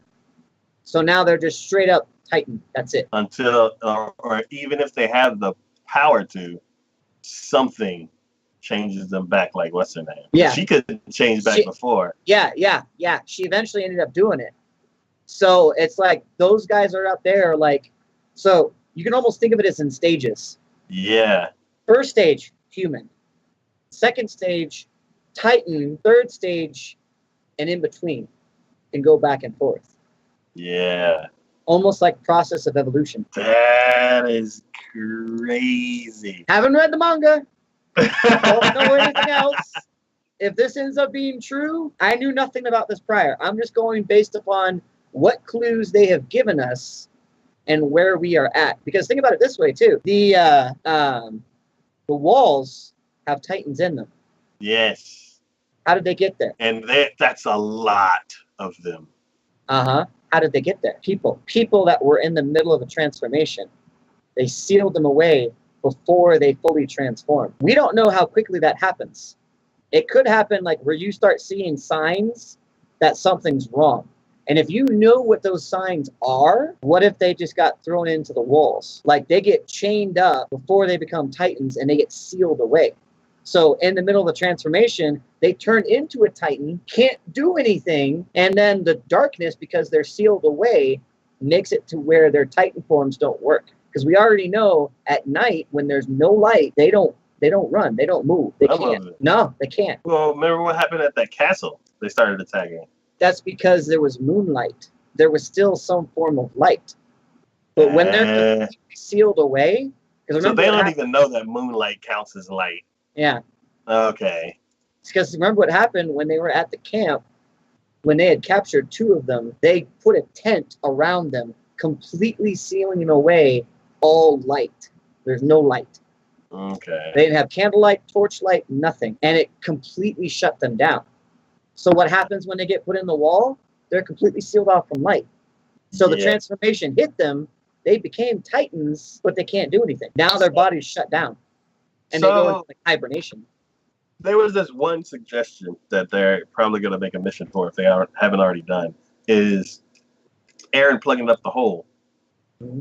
And the way they showed it was Aaron basically runs up to the hole and just squeezes crystal out of his body and fills up the hole. So I'm like, were the walls made like that, or did they like hold a Titan down and another Titan walled them off? Because they said the walls are actually made out of that material. That's what I'm saying, though, is it seems like they knew they were going to become Titans almost because of the transformation. We don't know how quickly it occurs. I mean, maybe it's instantaneous, and maybe they do have to, like, seal them away or something. Or maybe it takes a while, so when they know it's happening, they just put them and chain them down while they're still human inside the wall and leave them there. Because I'm trying to think, there's like tens of thousands of pieces of wall. Yeah, but think about it this way. What would be... We already know there's a religious cult that knows the truth about this. That won't say anything. So, one, why won't they say anything? Two, if they're not saying anything and you have a religious cult that knows this secret, that knows that people turn into Titans, what would they do when they saw someone potentially becoming one? They're not going to kill a human. So they're thinking, human, that would be sacrilegious. So what do? They seal them away. They seal them away because they don't want to kill them, but they don't want them around. It's like banishing. So the walls are done. So then where is there like some mysterious place that they're sending people? Kind of like the girl that's in the egg. They're like, just keep her underground. Either that, or eventually they got to the point where we're like, well, we can't do anything further.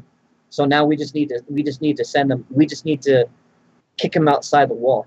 Now we know we're safe because we're surrounded by the hardest thing that we could possibly make, and nothing's going to come through. So as long as we keep the gate safe. As long as we keep the gate safe. So why don't we just kick them outside? Okay. I'm trying to think, like, when the religious cult guy saw, like, one of the, like, they call human-clad Titans. I'm kind of curious what his reaction was. Well, remember when they had that fight indoors, or when Aaron and I can't remember her name, the one who could turn into a Titan as well, had that fight inside the walls. Oh, And he had that notion of there's a Titan inside. It wasn't the fact that there was a Titan, it was a Titan inside. Yeah. So he's not freaked out by that. It's freaked out by the fact that it's inside. It almost seems like he expected something like that to occur. So that's where I think they understand and know that whole thing about people turning into Titans. Not like they can control it, but the fact that they just turn into a Titan kind of thing. So, it's almost like in his mind, I can almost see it being like, we failed. We were supposed to have taken steps to make sure this didn't occur, to where someone didn't turn into a Titan while they were still inside the walls. They should have been outside when that occurred.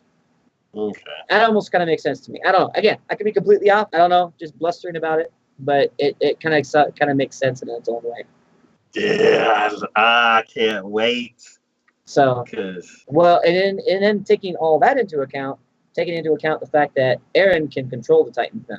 I think he has the ability to. Yeah, but that's what I'm saying, though. Yeah. That throws everything into a completely different idea.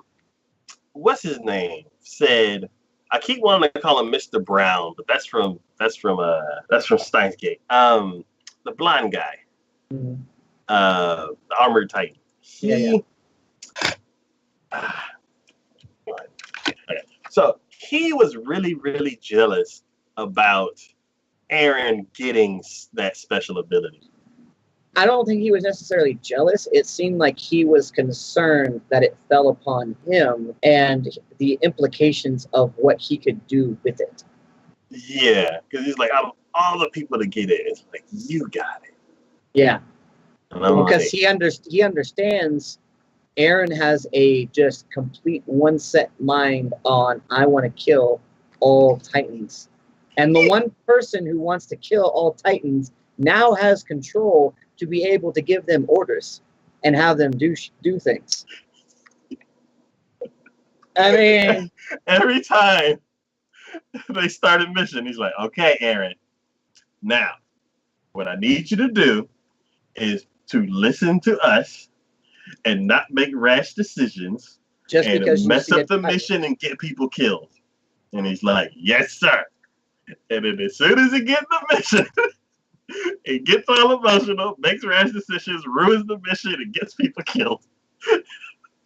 basically. Oh yeah. Oh, one thing that I noticed is like a few characters like they would like there's a big mess happening and they're like they kill a Titan. They're like, yes, my first kill. And I'm like, this is episode 35. What do you mean first kill? I'm like, I'm like, Because Misaka's been killing all of them. I'm like, is it really? Is it really your first kill? Somebody will go through and like weaken the Titan, like they'll cut like their ligaments or something and fell them, and then before they have a chance to kill them, Misaka comes on and kills them. Like just by passing through. She wasn't even intending on it. She just saw it there. She's like, I'm gonna kill it. There was also one point when they introduced us to Levi's crew, like the first crew. Yeah. And there was like, oh, this is so and so. He has like 17 kills and 13 assists. And then this person, they have like 7 kills but like 49 assists. I almost wanted to say like, are they like keeping track? Is there like the the secretary guy like writing down all the kills and stuff? But there's one line that somebody said, and I was like, oh, I guess they're not doing that anymore. And he was like, oh, like so they took care of a Titan, and he's like, oh, how many was that? And he's like, I don't even have time to count. And I'm like, nobody's keeping score anymore. I understand. There's a lot going on right now, but that would be kind of cool to see like people score. Yeah, no, I think it's just like kind of like in that same situation where they're just kind of keeping track of them by themselves. Mm-hmm. You know, it helps to kind of give you a little bit of boost and motivation, I think, to continue fighting when you're like, I can kill them. I've already killed 20 of them sons of bitches. I can kill another 20. By God. Mm-hmm. You know, so. I can't wait. It's going to be another 30 days. Actually, it's another 55 days until that one releases. Oh, because it's not going to start till like a couple. According to AnyChart. It's not going to start for like a couple weeks into July. Yeah. 55 days, 16 hours, and 30 minutes. I like the fact that they keep track of that. Yeah, because I guess that's the airing on TV time, not really like Crunchyroll release time, but. Yeah, but that's usually like soon after, so. Yeah. Footy Cootie Alternative is not going to be released for 101 days. Yeah, and the Progressive is 4 days, so I'm like, where? Exactly. All right. The next show we're going to be talking about is Shoujo Kageki Review Starlight. All you on that one. This show is made by Kinema Citrus, and they are the ones who did, if I'm correct, they did Abyss. Yes. Yes, they did. They did Yuyushiki, which is one of my favorite cute girls doing cute things. They did Under the Dog, which had a really cool trailer. They also did Ping Pong Girls and a bunch of shows that as soon as I look at Barakamon, as soon as I see Black Bullet, yes, they're just like the cute girls do a cute things studio. I really like everything they make. I'm like, I'm gonna check that out. Cute girls doing horrible things. So, yeah, I'm definitely excited for the studio. Synopsis goes: the franchise centers on Starlight, the song and dance revue troupe loved throughout the world. Karen and Hikari make a promise with each other when they're young that one day they'll stand on that stage together. Time passes, and now the girls are 16 years old. Karen is enthusiastic about the lessons she takes every day, holding her promise close to her heart. Hikari has transferred schools and now is away from Karen. But the cogs of fate turn, and the two are destined to meet again.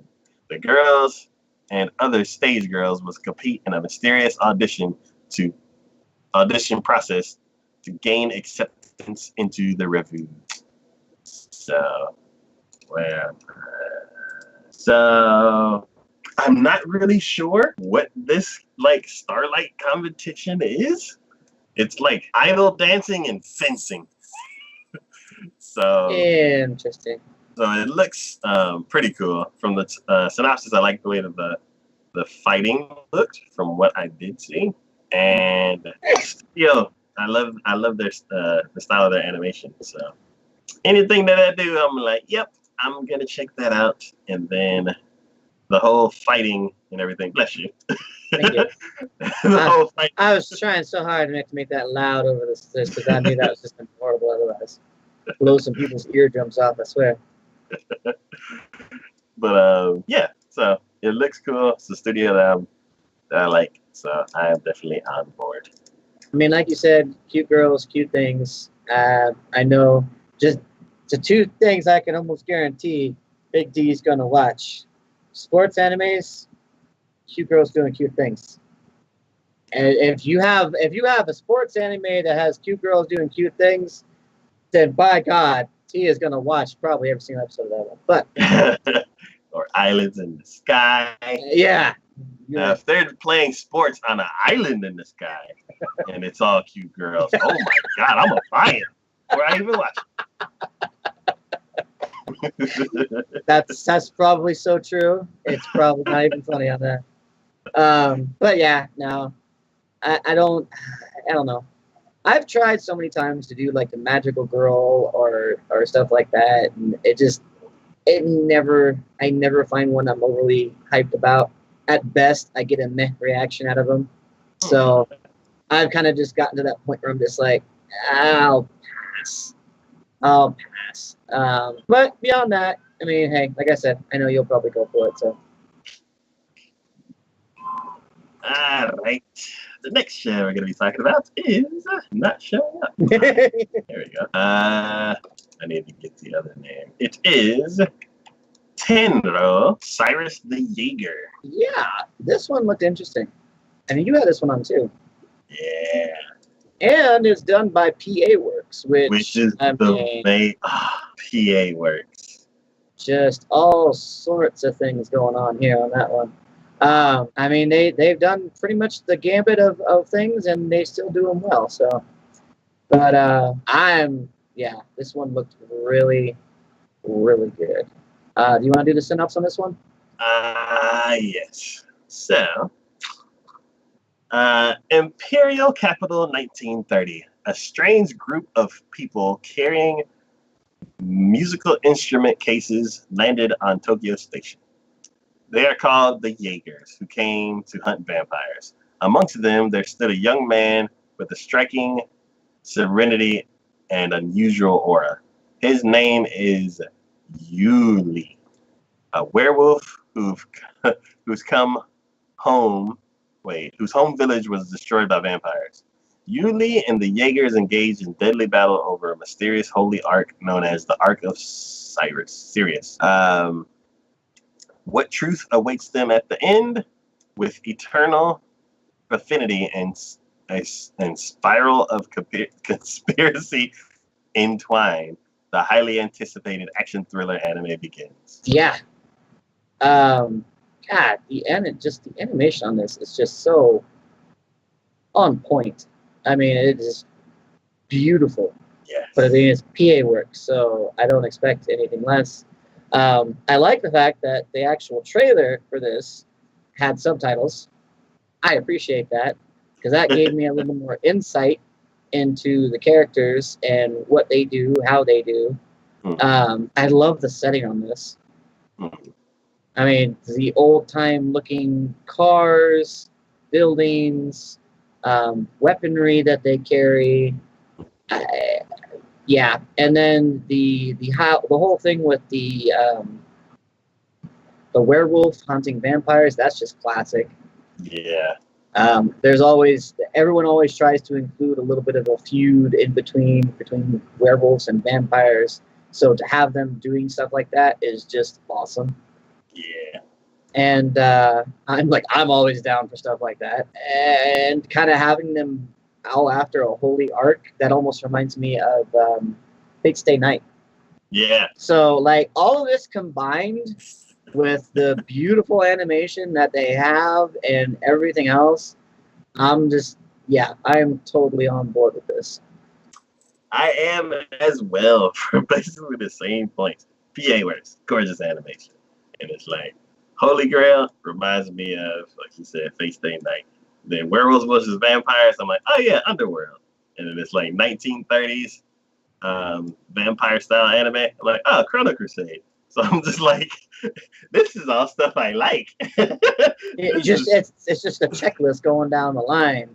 I mean, even to go as far as like, most of the at least for the trailer that they show, like it almost has kind of that same feel that we were talking about for that one dark one that we were to the Tenchi one that has the dark colorization and everything.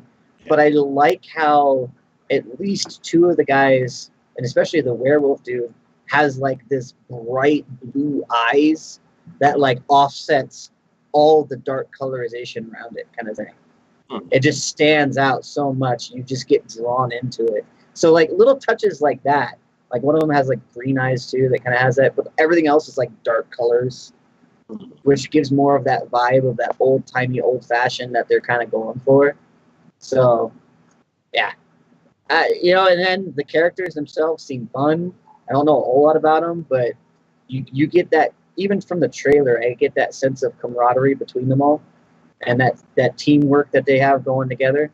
So, oh yeah, no, I'm, and then have to call it Jaegers too. I love that terminology from that old. I forget where it comes from. I think is it German? I want to say.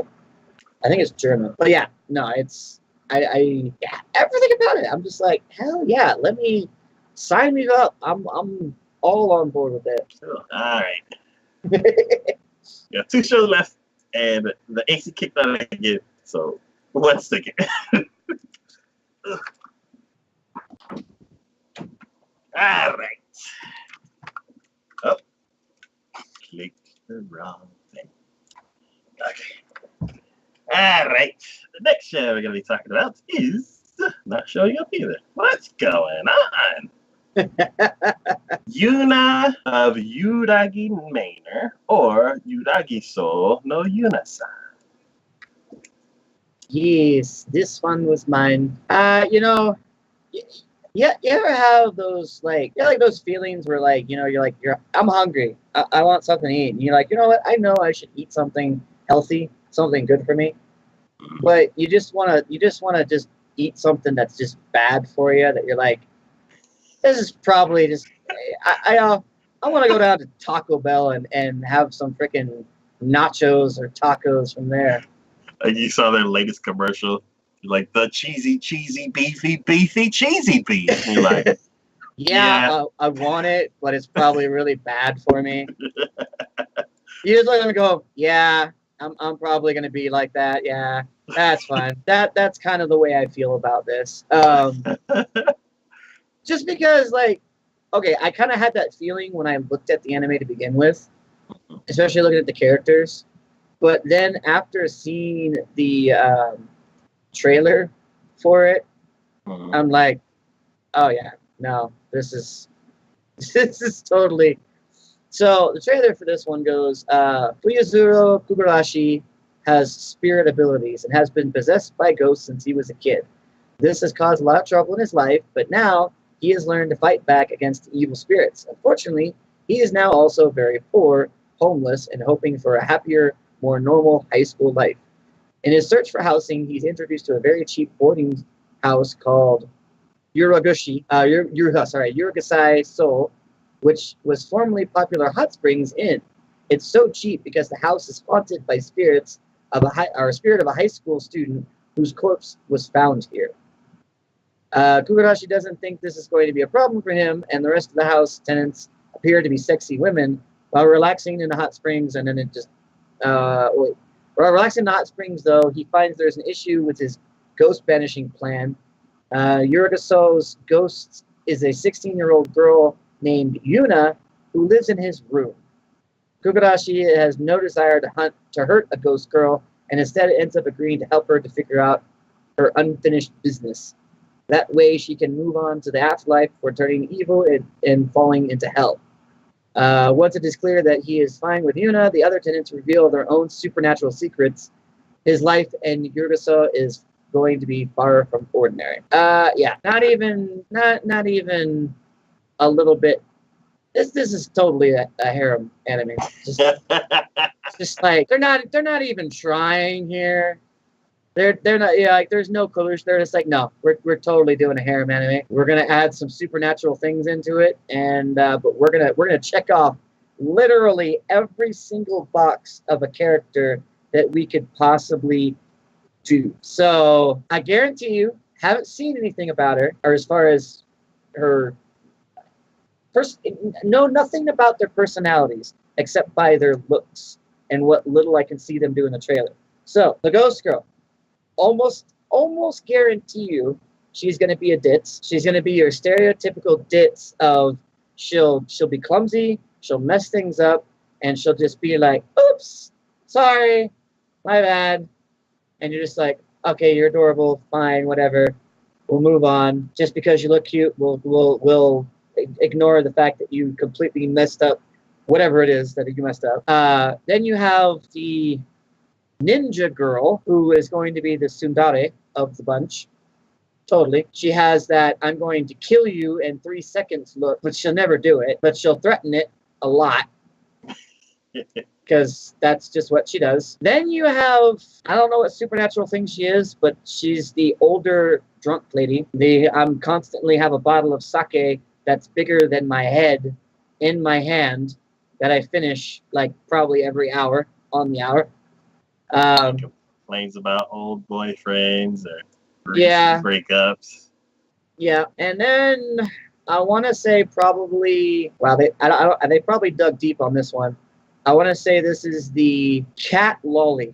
That's probably the best way I can describe that. Not the greatest thing in the world, but there it is. That's what they did. I don't even think I need to even go any further into that character, but that's what it is. Then we have the maid, stereotypical on that one. Overly nice, but is clueless about everything going on around. And then we have the high school crush, who probably has feelings for him, but doesn't know what to do about him, so never mentions them to him. And there you have it. I think that's the cast in just a nutshell. Yeah. Again, I don't see there being anything like qualifying of like this is going to set this one apart from all the other ones that we've watched that are exactly like this.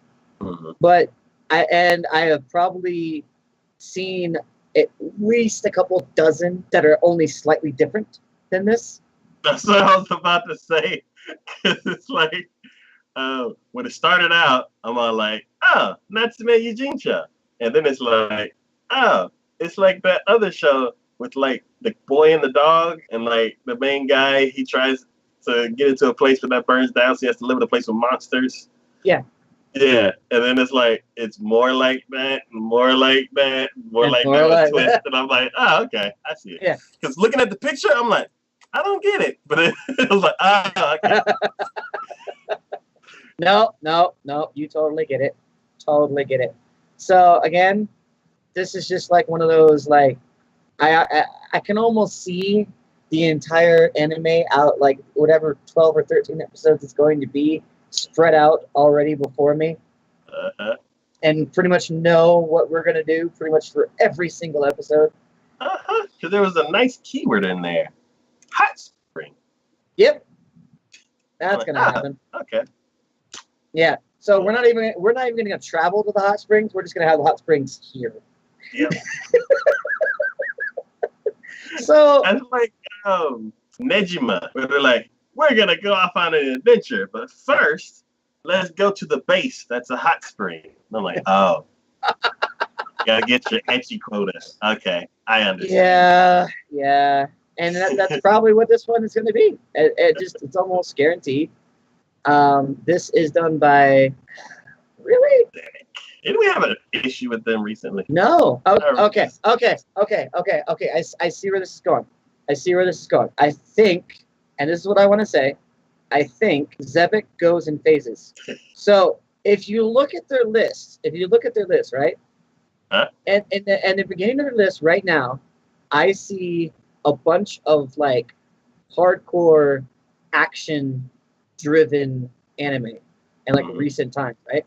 But if you keep scrolling down, all of a sudden it goes into things like Kaijo, Triage, To Love Ru, and then if you keep scrolling down from there, then we go back into the battle action oriented Break Break, Tokyo ESP, and then you keep scrolling down from there, and then we go back to To Love Ru, and we go into some other ones like Kiori Nyako-san.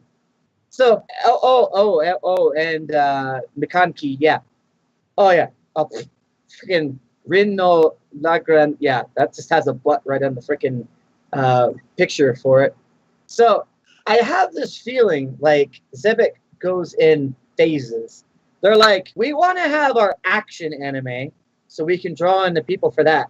So we'll do that for like 2 seasons. Then the next 2 seasons, then we're just going to be about butts and boobs all over the place. Because that's the money maker. That's the money maker right there. Once we build up the money from the butts and boobs, then we'll go back to the action ones for a little while.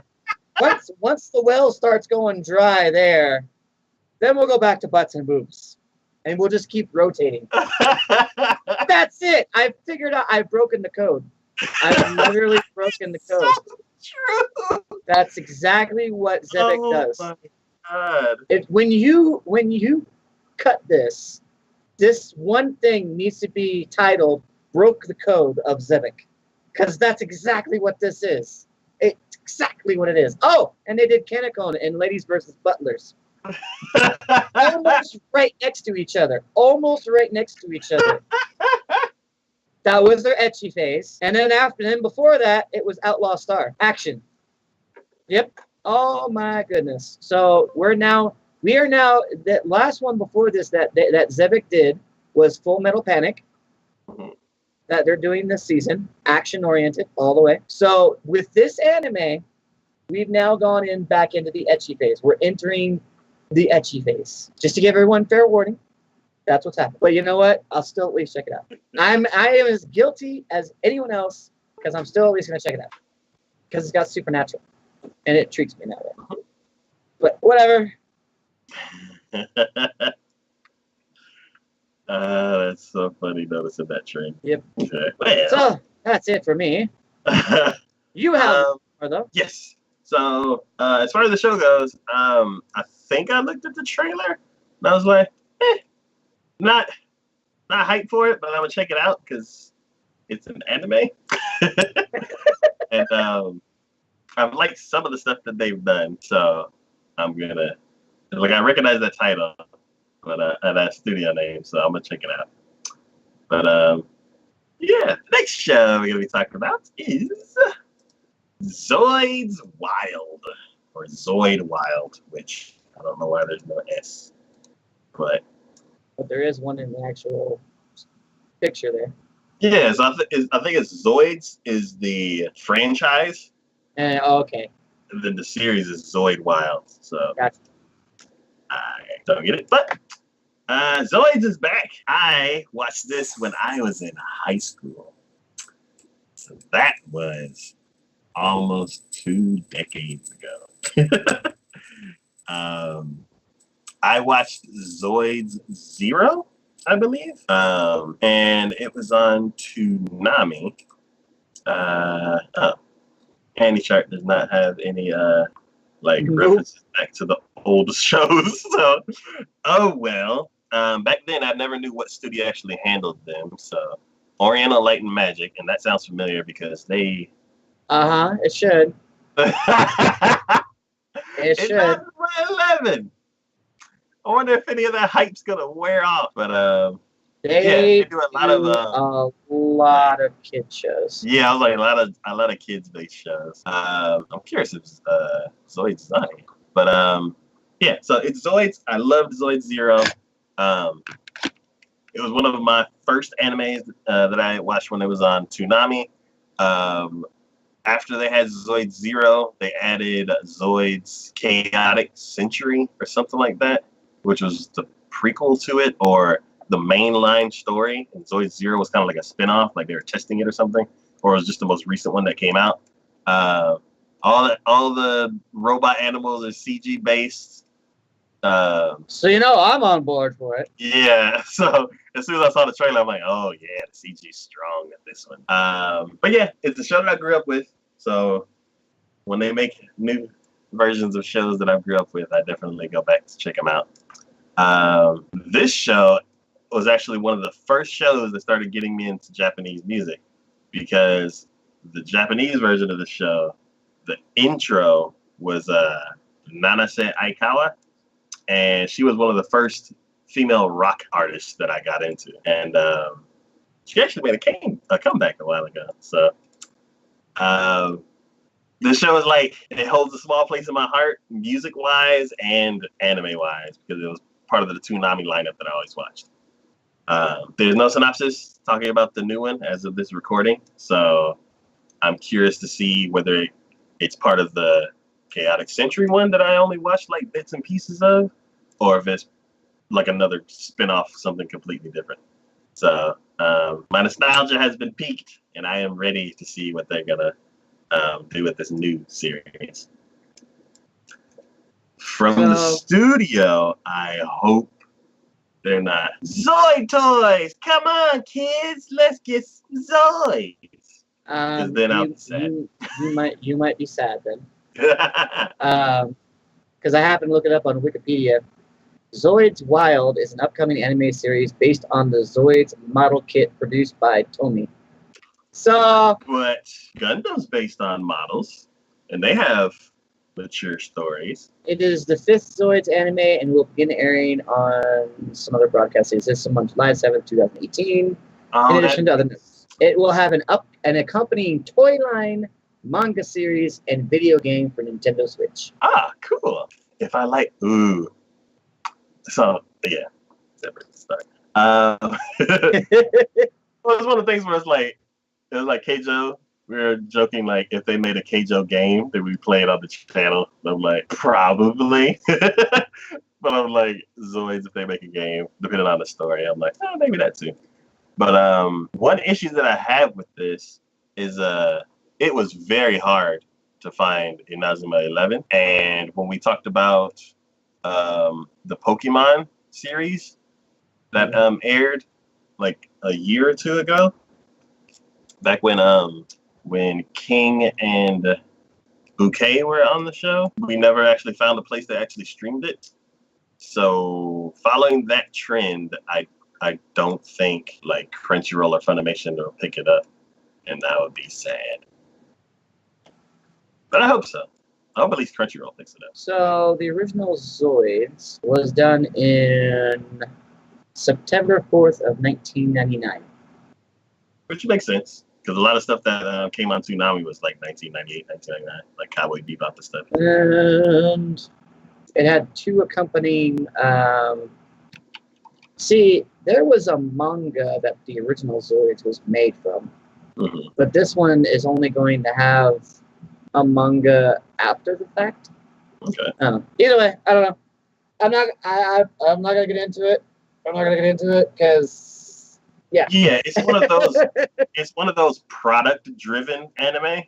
Yeah. Where it's like, we have all these kits and everything that has a following. Let's make an anime. Let's make a manga. Let's make a video game to also bring attention to the toys that we're also selling. So as far as like a compelling story that like has well-developed characters and pulls you in and like not stereotypical, I doubt it. But the story that they did have before, I did like. So I'm curious.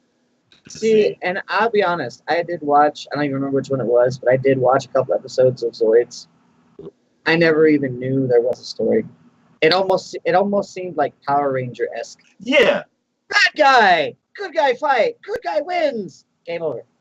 Next episode! Bad guy! Like, good guy! You're like a monster of the week kind of thing. Yeah. So I was like, yeah. All right. If you think about it, Power Rangers, Monster of the Week series, has a bunch of toys, so it follows that same formula. Yeah, probably. Yeah, they like Pokemon games, Well, cards, all that stuff. more than likely, So whichever one is the main character of this one, of Zoid's Wild, the main character, their toy is going to be the most expensive. Their model kit's going to be the most expensive because it's going to be the coolest. He's going to always win. He's going to have all these cool new upgrades and things like that.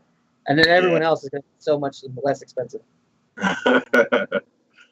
But yeah, I didn't even really think about them having model kits. I was thinking more like Power Ranger kind of thing, or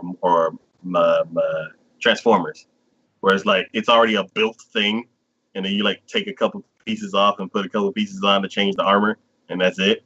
But if you like build the thing from scratch, then that'd be very interesting. But yeah, that's all I have for that one.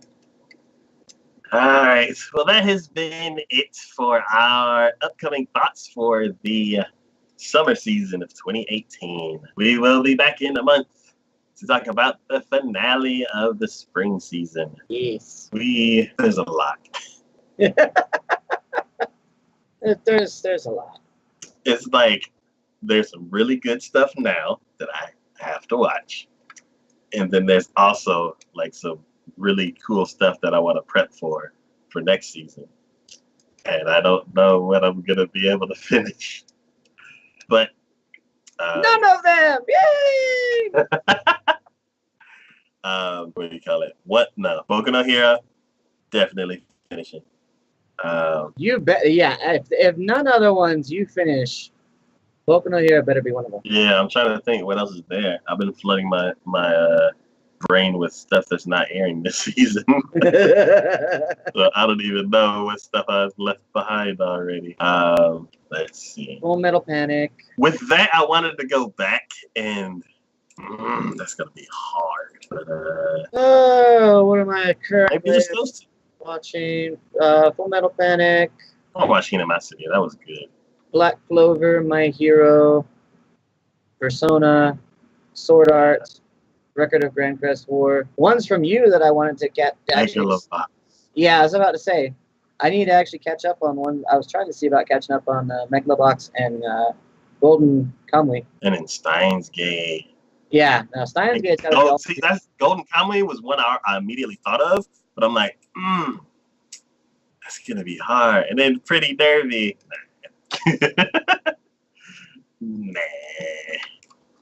So it'll probably be Steins Gate 0, Megalobox, Full Metal Panic, and the most important one, My Hero Academia. That'll probably be my list. 4? Yeah, and then I'll start prepping for next season.